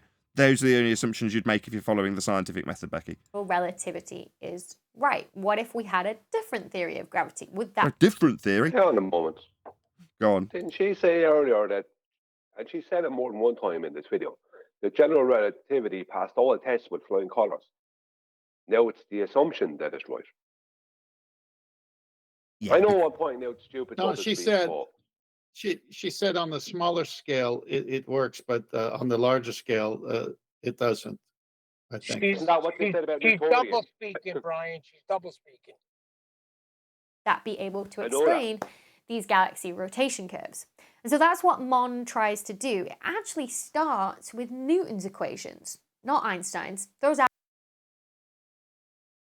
Oh, Ace, it starts with Newton's equations.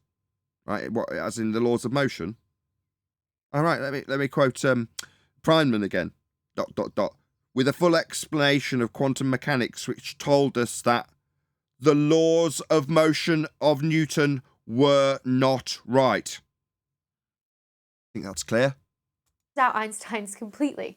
And it actually says, well, what if we just Sorry, it ignores Einstein's completely? Why? added this extra little factor into Newton's famous equation F equals ma? This So let's just Well, read a that- different quote from Feynman. Quote, even though the law F equals ma is false and all derivations of Newton were wrong for the conservation of momentum, in quantum mechanics, nevertheless, in the end, that particular law maintains itself. End quote. The Feynman lectures. Are we not clear? I just repeat the most important bit again. Even though the law F equals ma is false and all derivations of Newton were wrong. I think we're all clear about this, right? Yeah, but this dude will be getting paid Now, it doesn't matter how wrong Feynman points out that his modification of this base principle that is not right, end quote. I mean, we can just screw it up after he's been paid and chuck it away, right? Spare no expense for this wrong foundation, right? Spare no expense. Einstein's completely. And it actually says, well, what if we just added this extra little factor into Newton's famous equation F equals ma? This factor, though, only matters for very low acceleration, the kind of numbers we only ever see for stars orbiting around galaxies. What, in the heliocentric model with an assumption of orbits? So if we beg the question and we use something that is false, end quote, Feynman, or Newton, which were not right, yeah, if we use that, then we've got a problem based on the assumptions of orbits. No, we don't assume orbits. That's all nonsense that's based on an R value that's been debunked. Kepler's third law, with to give you your scaling values and your sizes to give you these speeds that you say it might not jive with. Yeah, all of that's bunk. Then the speed that Mond predicts that stars... So there's speed that Mond predicts, and you'll need R, and you'll need Huygens, and you'll need Kepler, and you'll need orbital assumptions. ...should be going around the centre of galaxies is exactly what we observe. But crucially, it also predicts what we observe for planets going around the sun as well. So, can you show me that? I think I made it explicitly clear about 3 minutes ago that you can never, ever, ever observe that. Planets going around the sun. What we observe for planets going around the sun, end quote, Becky. Show me. I'll give you £100 million. I'll give you everything I own. If you can show me planets, those are the lights in the night sky going around the light in the day sky. Show me that. Yeah, you can't. When she says the predictions, what she means is orbital assumption-based predictions. What she's actually said in literal terms can never be shown. Ever. So it kind of seems to solve the problem of dark matter. Kind of seems to solve problems, right? You're not going to show us it. Can't be shown. The problem, however, is that it doesn't get rid of the need for dark matter entirely. You still need it to explain the masses that we see in, for example, galaxy clusters. So it started How have we got to the position where 73% of the universe was made up of this thing to us now not needing it anymore? I don't know. Beats me. But if you confuse the audience enough, Adam, then they won't see it when your paycheck comes into your bank account. it out as a theory to explain away dark matter, but it can't get rid of it entirely. It can only sort of reduce its majority let me get this percentage. Right. 73% of the universe was made up of this thing because it was needed to correct the relativity, which was proven to be correct. But because we've added in a little factor into Newtonian equation when we're talking about the speed of stars in at the rotational points of galaxies, this negates the need for this thing that made up 73%, or we don't need 73% anymore. We can have a little bit less because of this extra factor we add into a Newtonian equation. What's dark matter, Adam? No, that was pretty good. No, I understand the universe. No, that's excellent. now, Well done. Neil. That was a good summary, Adam. Yes, you're highlighting the absurdity of it in your summary, but yes, that was a very good summary. Go on, Neil. But what is it? I'm asking what it is. You're describing something with mass, but what are you describing to me? What's dark matter? Oh, you can't see it. I told you earlier. It's something they made up, so they know it's there. They know it's there. because they made it up. Indeed. With that, I'm going to say if you are watching this on either Nathan Oakley 1980 or Nathan Oakley premiering streams, then stay tuned, as there will be an after show to follow. Unfortunately, though, if you are watching this live, this is where we bid you farewell. So another massive thank you to all of you who smashed the super chat, liked, commented, shared, subscribed, joined as a Nathan Oakley 1980 channel member, and all that good stuff. Also, of course, a massive thank you to today's Discord and G+ panels for making today's live show possible. Once again, stay tuned if you're watching on either after show. I've been Nathan Oakley, and I will see you all in the next video.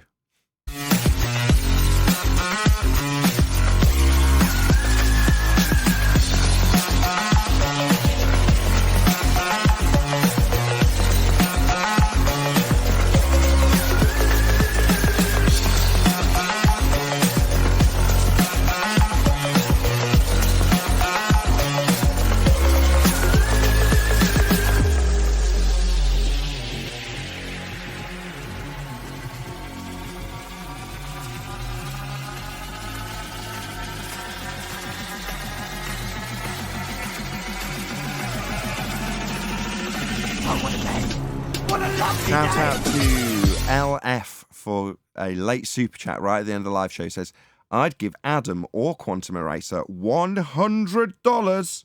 No, $100 million if they can show me an isolated virus causing cellular damage. Thank you very much indeed, LF, for the super chat.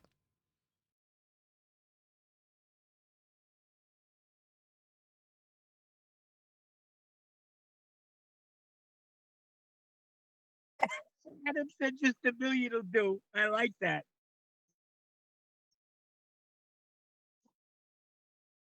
Adam, you can show this, Adam? Yes, sir.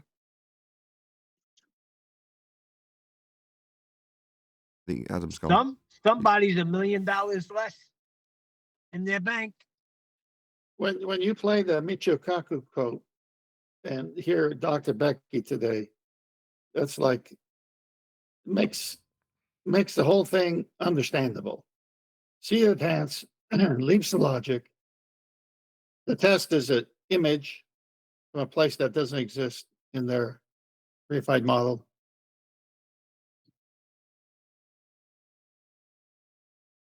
Yeah, but the they're getting biggest all the blow money. to MOND came in 2017, because what MOND predicts is that gravitational waves should travel at a different speed than the speed of light. But in 2017, we detected from the exact same object at the exact same time a burst of light and gravitational waves, suggesting that they travel at the same speed. And Now this I find interesting. She muted this earlier. Gravitational waves. Isn't that the thing that 2 or 3 years ago all the scientists were laughing at and was just not plausible? And what the hell are you using to detect gravitational waves? And was just enough. It's now been sucked in, accepted, because the maths was nice, so they can work with the maths. She's doing that now. She couldn't describe a gravitational wave outside of what it is in reality, only in the maths.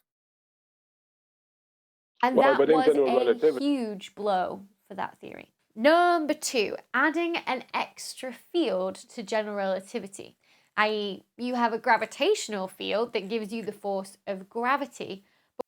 That's the fourth dimension.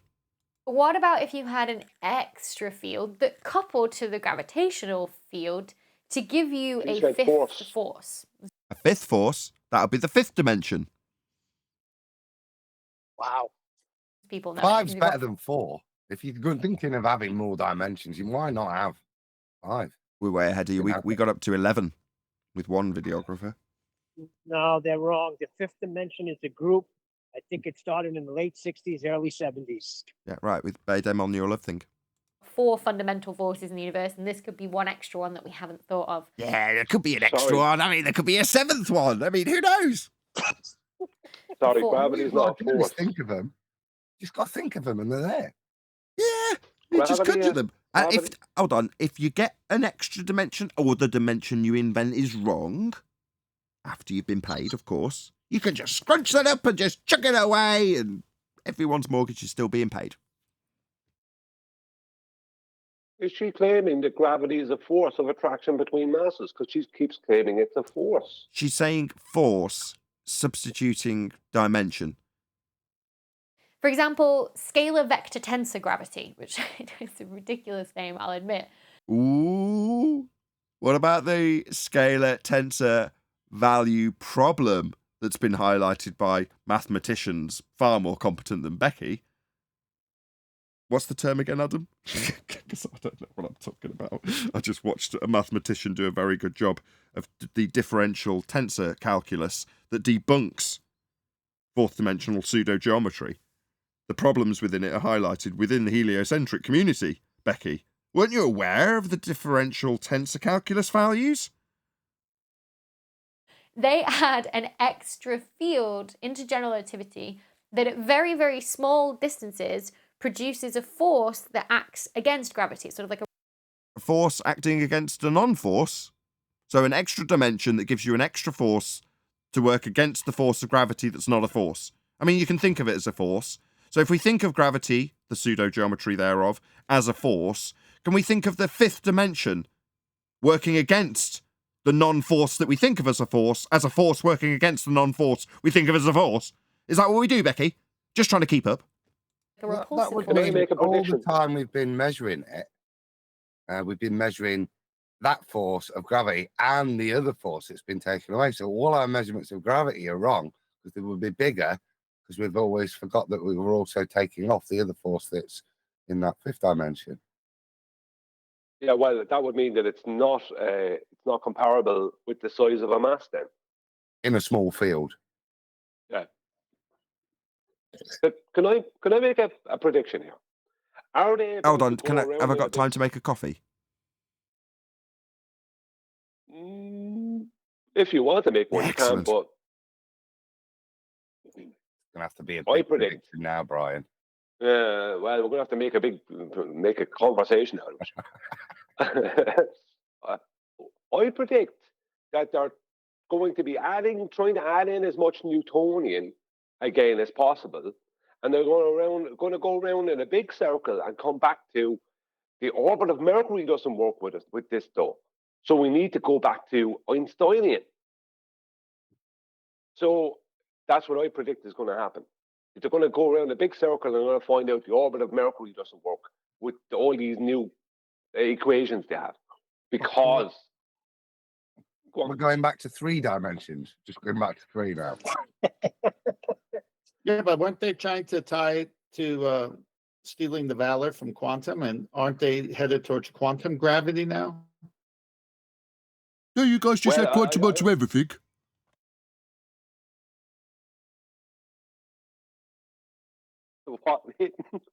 I can't believe she was edited that into her own video. We're talking about how they hijack quantum mechanics, bastardize it into all of their pseudoscience that's been debunked, by literally just putting the word quantum on the front of whatever it is they've got that's debunked, quantum gravity being a prime example. But literally, she edited that into her own video. Right, the coffee machine's got to heat up first.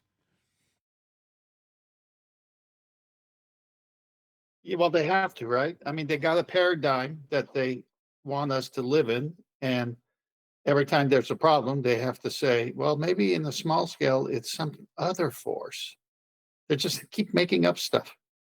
I think it's going to backfire on them, though. If they keep doing this, I'm telling you, people's eyes are being opened, and they're going to fight against this. Is that who you sold your car to? Is that how it's going to backfire? Oh, please. It's either a Freudian slip, Nathan, that, or probably an office joke. More like an office joke in the physics department.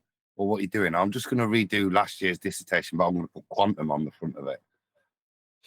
Probably something they've noticed in their field. Yeah. They spotted it in their own pseudoscience, yeah. Yeah.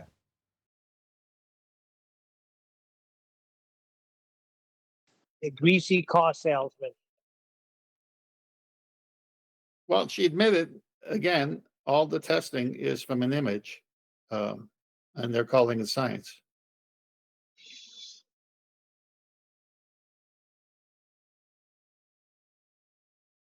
That was the bit she's been very lacking in detail. The test. What constitutes a test? Was the observation I was looking to see. Yeah. Yeah. It's like that psychologist with the ink drawings showing to people and everyone sees something different. Well, if she has an observation, right, that she's going to work backwards from, right, even though it's completely back-asswards when it comes to actual validation in science, at least show us that observation. What is it? I've seen no observation that they could show there's an actual observation, see diagram, something that we can actually see, not something that they say that they've seen or must be there, or it's there but we can't see it yet. I'm talking about something we can actually see and observe and can track. You know what I mean? As part of the rest, as part of this big cycle that we have going on above us. Well, They don't show us this. isn't that what the astronomers with their telescopes started to see more clearly as we got better telescopes? And then they built a whole world around what they were able to see that previously they weren't able to see. Well, how would astrology work? Let's just say, take it away from astronomy. How would astrology, you know, Libra, Taurus, Solis, Virgo, Leo, how would any of that work if you couldn't see the luminaries? Well, no, those are constellations and you do see them. But when they see them, they build a whole world around it, worldview, should I say, or universal view. What have they seen? That's my point, though. They've seen clusters of stars. Are they? Where are they? What are they seeing? They're claiming they're seeing a lot more than that. Where are these observations? That's the point. I'm just saying, if you bought a telescope and I bought a telescope, we would see things better than with our naked eye. But what does that prove? But that's not the point I'm making. I think I'm missing the point I'm making. I'm making the same point Eric DeBay made in 2015. All these things that they say they see, they can't show us outside of a diagram. So they're not seeing these things. They're claiming to see things, or they're claiming the things they haven't seen them yet, but they know they're there. And none of these things are observable by anyone. Well, no, that's the point. The observation she's talking about doesn't exist. Yeah, like the planets going around the sun observation. No one observes that. What? No, you're right on that point, but I'm also right on the point that I could see Saturn, I could see Jupiter, I could see Venus. But what does that prove? That doesn't prove we're all going around the sun, as you say. Yeah, but at least you can see them. You know what I mean? At least you can see them. So my point about astrology was, how would you do astrology if you couldn't see the luminaries? If you couldn't see Libra in the sky, how could you ever talk about Libra? It wouldn't exist. There would be no Libra if Libra wasn't in the sky to be part of the astrological 12 houses or whatever. So is this a contrast to black holes?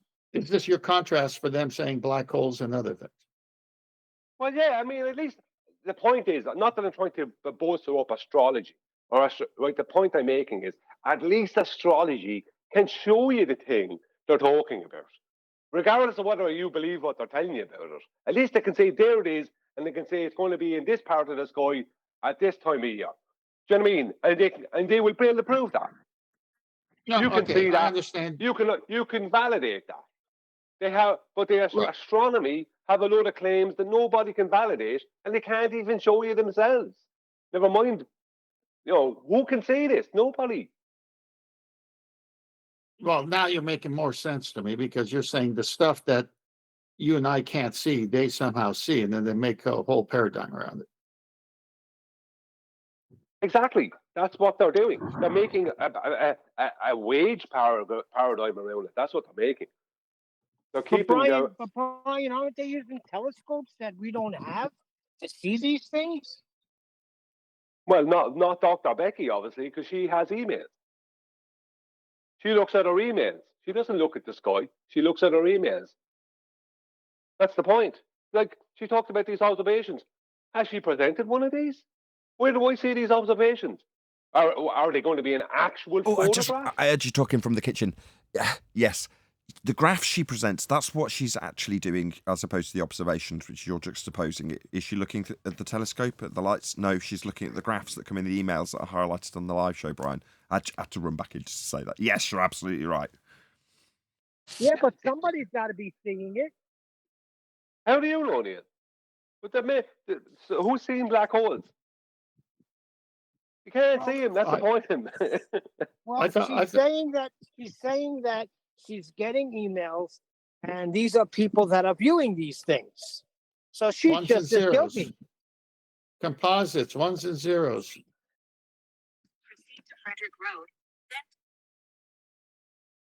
They're predicting these things, Neil, because they're things that have to be there for their model to be, for the whatever their current version of their model, for that to be valid, these things must be there.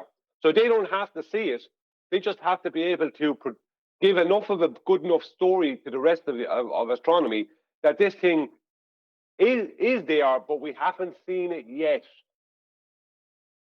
That's literally what it's an appeal to the future fallacy, where they're talking about what they will see in the future, and they're calling that an observation.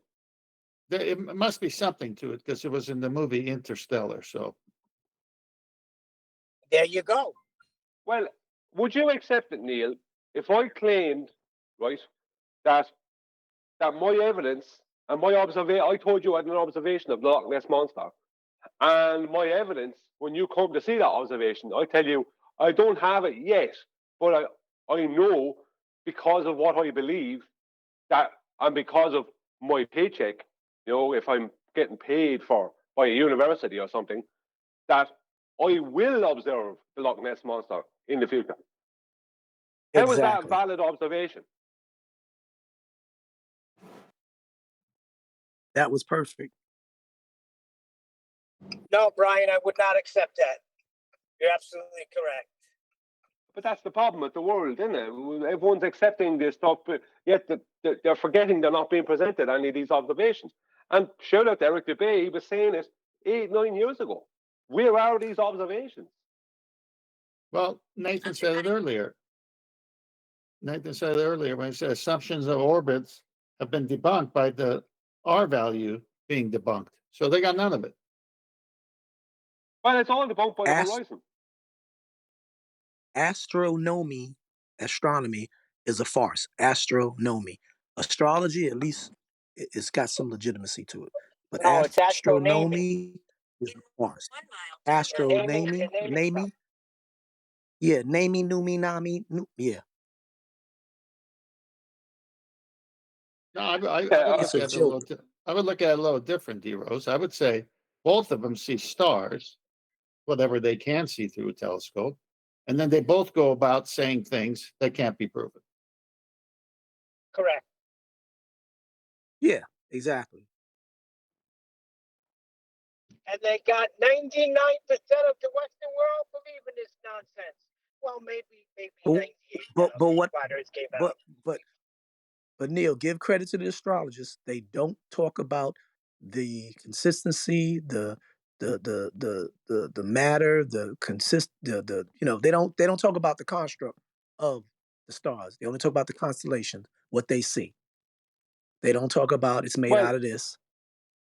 That's what I give them credit for. Well, an astronomer, regardless of what you believe, or an astrologer, I should say, regardless of what people believe about it, they can, as I said earlier, they can show you a star or a wandering star, which is a planet, you know, as they call them these days, or whatever, and they can say that they know that on November the 9th, that will be in such and such a place, and that will be conjunction to whatever, blah, blah, blah. Now, what they might tell you about it might mean you might have no bones about it, won't mean anything to you. You don't believe in it. But they can actually prove that what they're saying concerning these celestials, that alignment or the constellation, wherever, will all be happening in that part of the sky at that exact time of year. And you will be able to see them if you want and choose to see them. Which astronomy can't do that. That's exactly. That's called the ephemeris, and that's what the star maps for nautical celestial navigation depend on, is the ephemeris, the cycle of these stars that keep repeating themselves. Yeah, see, that's like astronomy just work off of cycles.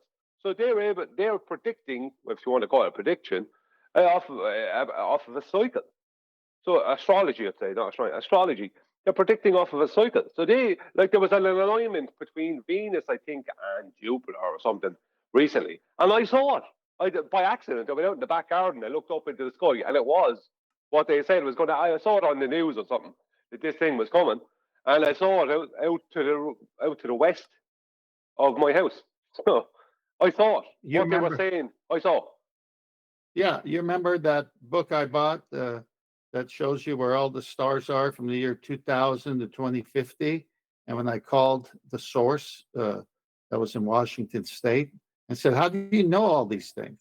How can you know where they're going to be in 2050?" And with a laugh, a little chuckle, they said, "Well, listen, we know thousands of years in the past as well as thousands of years in the future. The book would be too big if we put that volume out." So I said, "So they repeat themselves, it's a cycle." He says, "Yeah." And a cycle that they can show you, because the same exact stars, right, and wandering stars, planets, if you want to call them that are being used by astrology, are also being used, or some of them, depending on their usage, are also being used and seen by celestial navigators. So you can't do astrology or celestial navigation if you can't see the things. You can't do celestial navigation with a cloudy sky. You can't do astrology with a cloudy sky if you're looking to see something.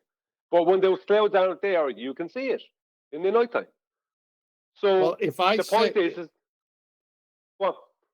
no, I was going to say, if I say I predict in 1 year the sun will traverse no greater than 23.4 north and 23.4 south and twice over the arbitrary equator line, I could predict that each year and I'd be right. Yeah, you could win a So bet with what? that. So 10th, Brian, what does the navigator do or people do? Like, for instance, Nathan's talking about his family. If it's one of those stormy nights where there's a bunch of clouds and, they're trying to get their coordinates, what do they do? Because the sextant or whatever, it apparently doesn't work. They can't use Celestial it. navigation. They can't use it. It's You just simple. You have to can't what? use Do it it. unless you see it. Right. So what do? You just sit out there and wait till it clears and just hope for the Yeah. best? Yeah, that's what they Damn. did. They wandered. There were storms that would Yeah. last 2-3 weeks. They couldn't see a star. So they Yeah, that's wander what I'm off saying. course. They wander off course, and then finally they'd see the star, like say Polaris. They'd figure out their latitude by Polaris and say, "Man, we're way off. We went from this latitude to this latitude. Let's get back on course again." I heard sometimes they'll anchor. They'll anchor and stay in the spot. Sometimes, depending on the depth Well, you of where they're can't. at, size. Well, you can't anchor. Yeah, you can't anchor in the middle of the ocean, though. Yeah, that's true. That's true. Yeah, that's true. And anchoring is dangerous in a storm often too. You don't know So, what's going to what happen. about military naval vessels? Now I was in the Navy, but I was never on the deck where they were actually doing everything. I was in the medical department. But what do they do in the same? I mean, I know they use some type of sextant equipment, some type of, maybe more sophisticated or maybe just as fundamental as what somebody holds in their hand, but just in a big old unit, big old machinery unit. But in the same Well, instance, what do they do in those situations where? Because I remember well, when we were out and it was a bad storm, and we just basically stood in our one place and let the boat just rock. yeah, Well, but they get the lost. different. If you watch any war movies, like World War II, those ships got tossed to and fro in the big storms, and they got lost too. Now, if you bring in modern technology, radar, sonar, all this, now a GPS, which is using Cartesian coordinate system, and you're pinging off of something from a high altitude balloon, yeah, you're able to like have maps of everything already downloaded, and in a sense, you already have a head start with those things because you've got other things you can use that do the same thing as the stars do. Well, the GPS uses the celestials as well. So all the GPS needs to do is get a ping off of something that it knows the position of, or you know what I mean? And it can use the star, it will know then, okay, what stars are available above. Do you know what I mean? So GPS will then use the celestials as well. But besides GPS, you even take GPS out of it and go back to the old systems they had in the British Navy and the American Navy, where they were using, Loran and that, Loran Sea and all this. Like they were triangulating their position close enough. You know what I mean? They were able to triangulate their position close enough. So there was a sailor who went from California to Hawaii with no instrumentation of any kind whatsoever except a radio. And he would tune in to the Hawaii radio station and he would navigate by the frequency of the radio station and triangulate that. So they've got all kinds of pinging repeaters on every coastline, plus they can use the radio stations of the world to navigate by. Wow, that was deep. That's how they're dead reckoning all the time, aren't they? That's what they do. You've got to know your dead reckoning. You have a dead reckoning on that sheet all the time to assume where you are. Your last known position before the storm hits is your dead reckoning, and then you have to. They do it like every 4 hours, just to make sure. And all Speaking this of that, being done in a flat ocean, right? yeah, exactly. Speaking of the Cartesian, the GPS, why was there a guy on Discord? I forget who was going back and forth, but he literally pulled out of nowhere global positioning systems for GPS. A globe. After the guy told him what it was. No, GPS originates. It's a misnomer. People are under the impression that in 1995, the US military gave GPS to the world. No, that's a lie. 1994, GPS turned up in surveying, in the world of surveying, geodetic and planar surveying. They started using GPS. GPS was just a series of signal senders and receivers. That's what it was. And that's where GPS comes from. And a more correct description of that acronym is not global positioning system, but geodetic positioning system, if you want to be more honest about it. But GPS, as they say it works, like what they'll tell the basic public, what you'll see in a stupid video, if you look over how the GPS work, and there'll be some stupid video, it doesn't work that way. It can't. Even if we were on a globe, I know about it, I've researched it. Even if we were on a globe and we were in a heliocentric universe, how they say GPS works wouldn't work. That's why when you look into it, if you look into any care to look into GPS and just then see how they start changing their claims away from what these stupid videos would tell you. And then they start giving you they actually use triangulation. They actually start using, and I'm not talking about lateral triangles, I'm talking about vertical triangles. Right, but it gets even worse than that, because GPS is much more, in a way, simplistic than people would expect. But I think the reason why I'm not going to go into what it is now. But the reason why they don't really tell people how GPS actually works is because it can work. How it actually works just as well, or would work almost just as well on a globe as it would on a flat plane. But then it doesn't prove a globe, does it? Because we could say, well, it works on a flat plane like it does on a globe. So it's not a proof of a globe anymore. If you look at what they do and what they can do, from what I can figure out, they would work either way. Now, if they're using triangles, right, to triangulate, they're using vertical triangles. That obviously can't work on a globe. It's even worse than that, Brian. Well, it is. It is worse than that, because it can't. Well, even when I say it could work on a globe, how it actually works, no, it wouldn't, because they need to use Cartesian. But the problem is that they could claim that it works on a globe, but they couldn't claim that it wouldn't work just as perfect on a flat Earth, and that's the problem. So it's not that if they came out and were honest about it, they'd have to point out, well, it could work on either, and then someone would point out, but how does Cartesian work on the globe? Do you know what I mean? They're in a string. It actually, at that point, it sways more towards a flat plane. You know what I mean? There's no way around it. So that's why they don't really want you to know how it actually works. So they give you a story that it's supposed to, how it's supposed to work on a globe, but it actually wouldn't work even if we're on a globe. If you go through the process, the signal, the GPS unit you will have won't be able to find where you are. It'll only know locations that of where in places that you're not. It's a joke. Go on, Ted. Sorry. Yeah, well, since R has been debunked, it doesn't work on the globe. Yeah, but we're talking mathematically, let's just say from a mathematical point of view, if there was a globe, that this would work, or this is how it would work, or whatever. But the way they tell people how it works, even if we were on a globe Earth, it wouldn't work. There are basic official stance on it, and then the videos they show you, it wouldn't work because you would still not be, the unit wouldn't know where it is. That's the problem. It would find out where the subpoints of the satellites are, right? So it's like me knowing where you are, Tent, and I know where Nathan is, and I know where Adam is, and Neil is, and Chocolate, and D-Rose, and everyone, right? But that doesn't tell me where I am. So I have all your coordinates, but I don't have my own. So, if you look into how they claim it works, it's a joke. It doesn't. It can't.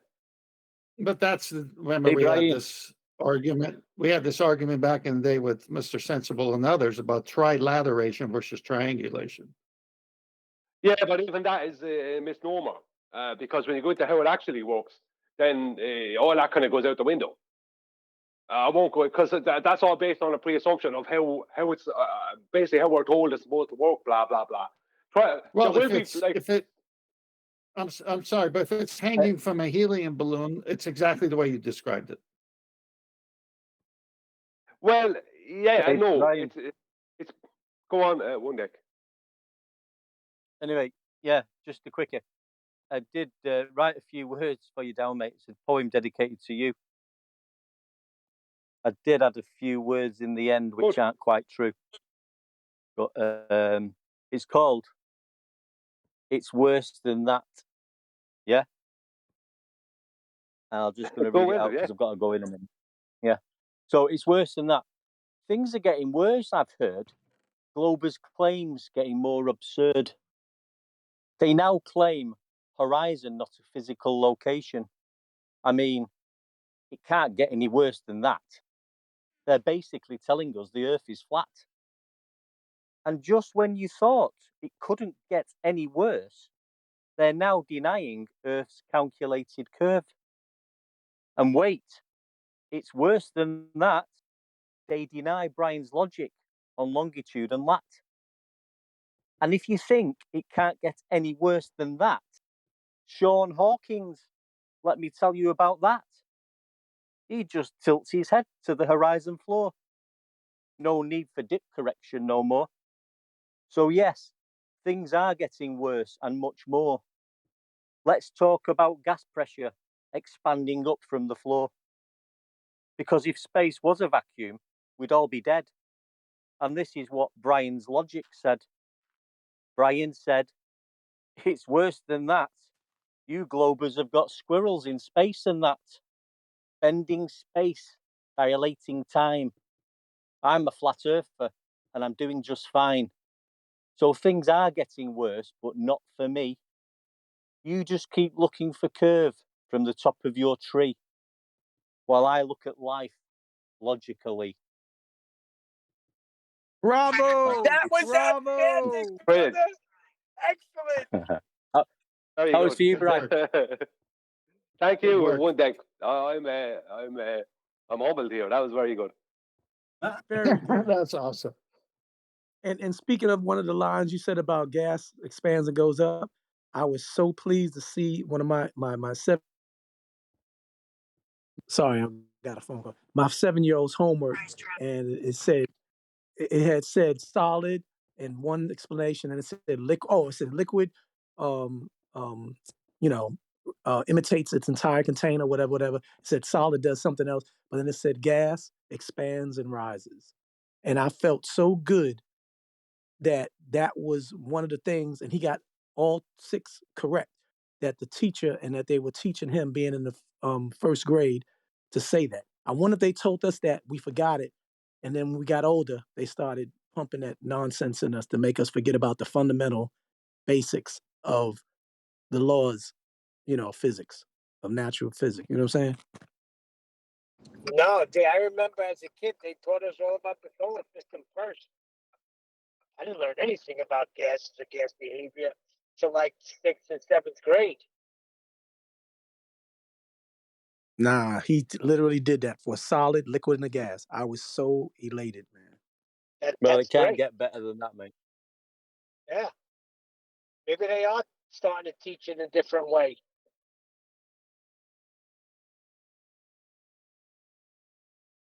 Well, if they're teaching 2 + 2 is 5 potentially, then what else could they be teaching? Owen, when did you learn about gas behavior and stuff like that? What do you remember the grade?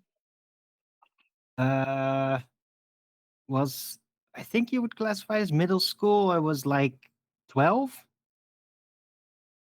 So around that time. Yeah, So see, very same early here. in that school. Right, same here. I'm a It's just like screenshot. one of the first physics first year, basically. I first learned about gas behavior when my brother farted. I knew it was coming up. Hey, did you ever try to You lay need the to match heighten to the it? bar. No, I didn't do that. We did. We tried. It never worked. And then one guy got it to work and burned all the hair on his ass off. Why would you go there? Because that's what happened. I'm telling you what happened. Boy Scouts.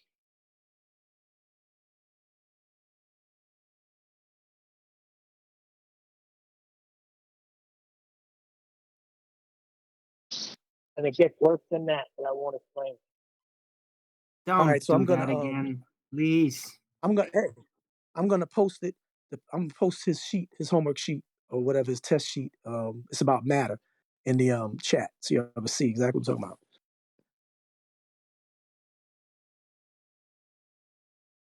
Good work there, D-Rose. How old did you say your son is?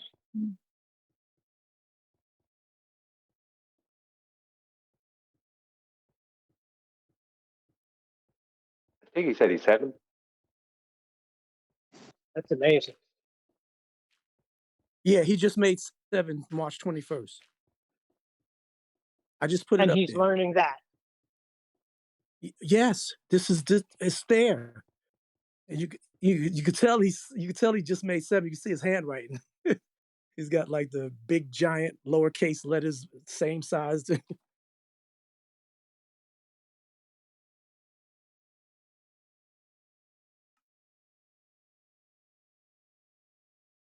So guys, what did I miss? Was that Dr. We don't know, Dr. so we don't know Becky, when you left. it's all just Dr. Becky? Because that's Yeah. No, it I was caught just the a bunch first of part of that. contradiction. It's the same throughout. Yeah, they're promoting nonsense and getting paid for it. And It's I the think you guys should be getting reification. paid. Yes. It's the reification industry. That's what they are part of. The reification industry. Nathan said he was getting coffee about half Making hour the ago, but Sorry, it's just just reification saying, Nathan. industry, making the unreal real. You figure Nathan would perk up by now. I reckon he's gone Listen, down to the local pub. Brian, I think you guys should be getting paid the big dollars. The education that's being pumped out of this show and like shows like Quantum Racing Show. Well, see what happens. Don't need to get you can see paid the for little. doing. I was going to say, don't need to get paid for doing research and sharing it with your fellow man. Well, And technically, big. Go on, D-Rose. Wait a second. Yes, Oh, you I'm sorry. do Yeah, need to get and paid for that. Well, if you it's can my see the living, and diagram. if it's my, hang on, D-Rose, Maybe let if me we answer. all talk at the same time, then everybody can be understood. Oh, when there's Well- a little delay on everybody's end. Go ahead, Ted. I would say if it's my living and I have to pay the bills and it's needed information, yeah, then pay me. But it's not. It's more of a hobby on the side. but it's Nathan's Yeah. livelihood, and he disseminates the information beautifully. I think I learned Yeah, tremendous amount yeah. of stuff through this channel. That's why he should get the super chats and the Patreons. Well, let's go down the ladder a bit, right? Because we don't mean this in the wrong way, but we're at the bottom of that ladder when it comes to payment because we don't get anything, right? Let's go down the ladder a bit. Let's go one step down from Dr. Becky, right? If you want to call it a ladder, well, if you want to accept it as a ladder. What about Bigfoot researchers? They come up with something. They have something to show, regardless of whether it's correct or incorrect. They have something. So should they not? Let me finish. So why are they not getting paid as handsomely as Dr. Becky? Or they should be getting more handsomely because they have more validity. Even if they haven't proven their point, they still have more validity. They have a video to show from 1967. I can answer that because in your ladder illustration, they're on the wrong place. It's too big to handle. Yeah, but hang on, I'm not making a joke of it. I know it's a joking. Yeah, I'm not making a joke out of it. The point I'm trying to make I understand what you're saying, but is that I reality? Is that haven't gotten the chance to say it. reality? Okay, go ahead. No, actually, I haven't got a chance to say it yet. How could you know? The point I'm trying to make here is how come Bigfoot researchers aren't getting paid better than Dr. Becky because they're actually turning up with more closer to evidence.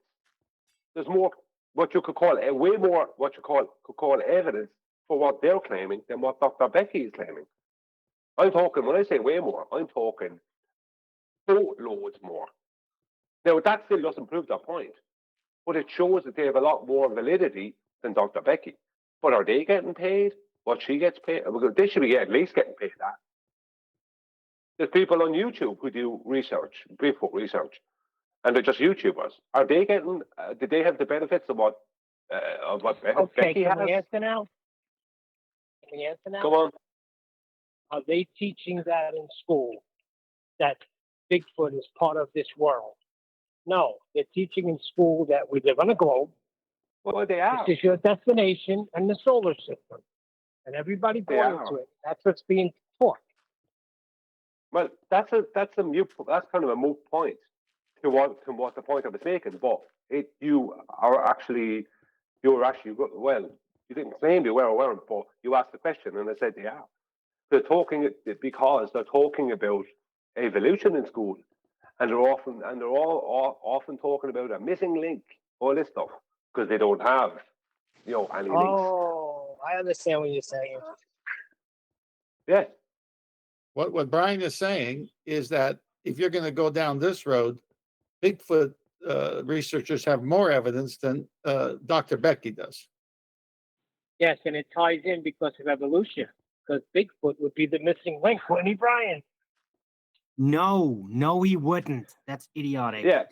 Yeah, but the point I'm making, is not that I'm not claiming that Bigfoot would be the missing link. The point I'm making is that when you ask, they're not teaching nothing about that in school. Well, no, they are teaching a topic that they could actually involve Bigfoot in if they wanted. The point is that there's paranormal researchers out there that have more evidence than Dr. Becky. Look, Bigfoot is associated with paranormal stuff. It is not based on evolution. It would actually contradict evolution. So it's not heliocentric, satanic world compatible, and that's but who cares? That's not the point I'm making. Who don't care about that point? Yeah, that's not the point, Owen. That's not what he's saying. He's talking about dollars. They got more information and more proof of their claims than Dr. Becky, but they're not getting paid for it. Well, you're showing us because they're not part of the program. That was my statement, which had everything to do with what we were talking about. Oh, okay. I got what you're saying now. No, it didn't, Howard. Nothing to do with it. Oh, really? So it doesn't have anything to do with if you're going to be talking about the program that they want everybody to believe in, the religion, then you don't get the support. So it doesn't Really, have what was anything my to do with point that? then, Aaron? What was I think the I point think it then? does. What was my point then, Aaron? What was my point? What? That they're not getting the support even though they have more tangible evidence than Dr. Becky with what she talks about.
What a lovely day!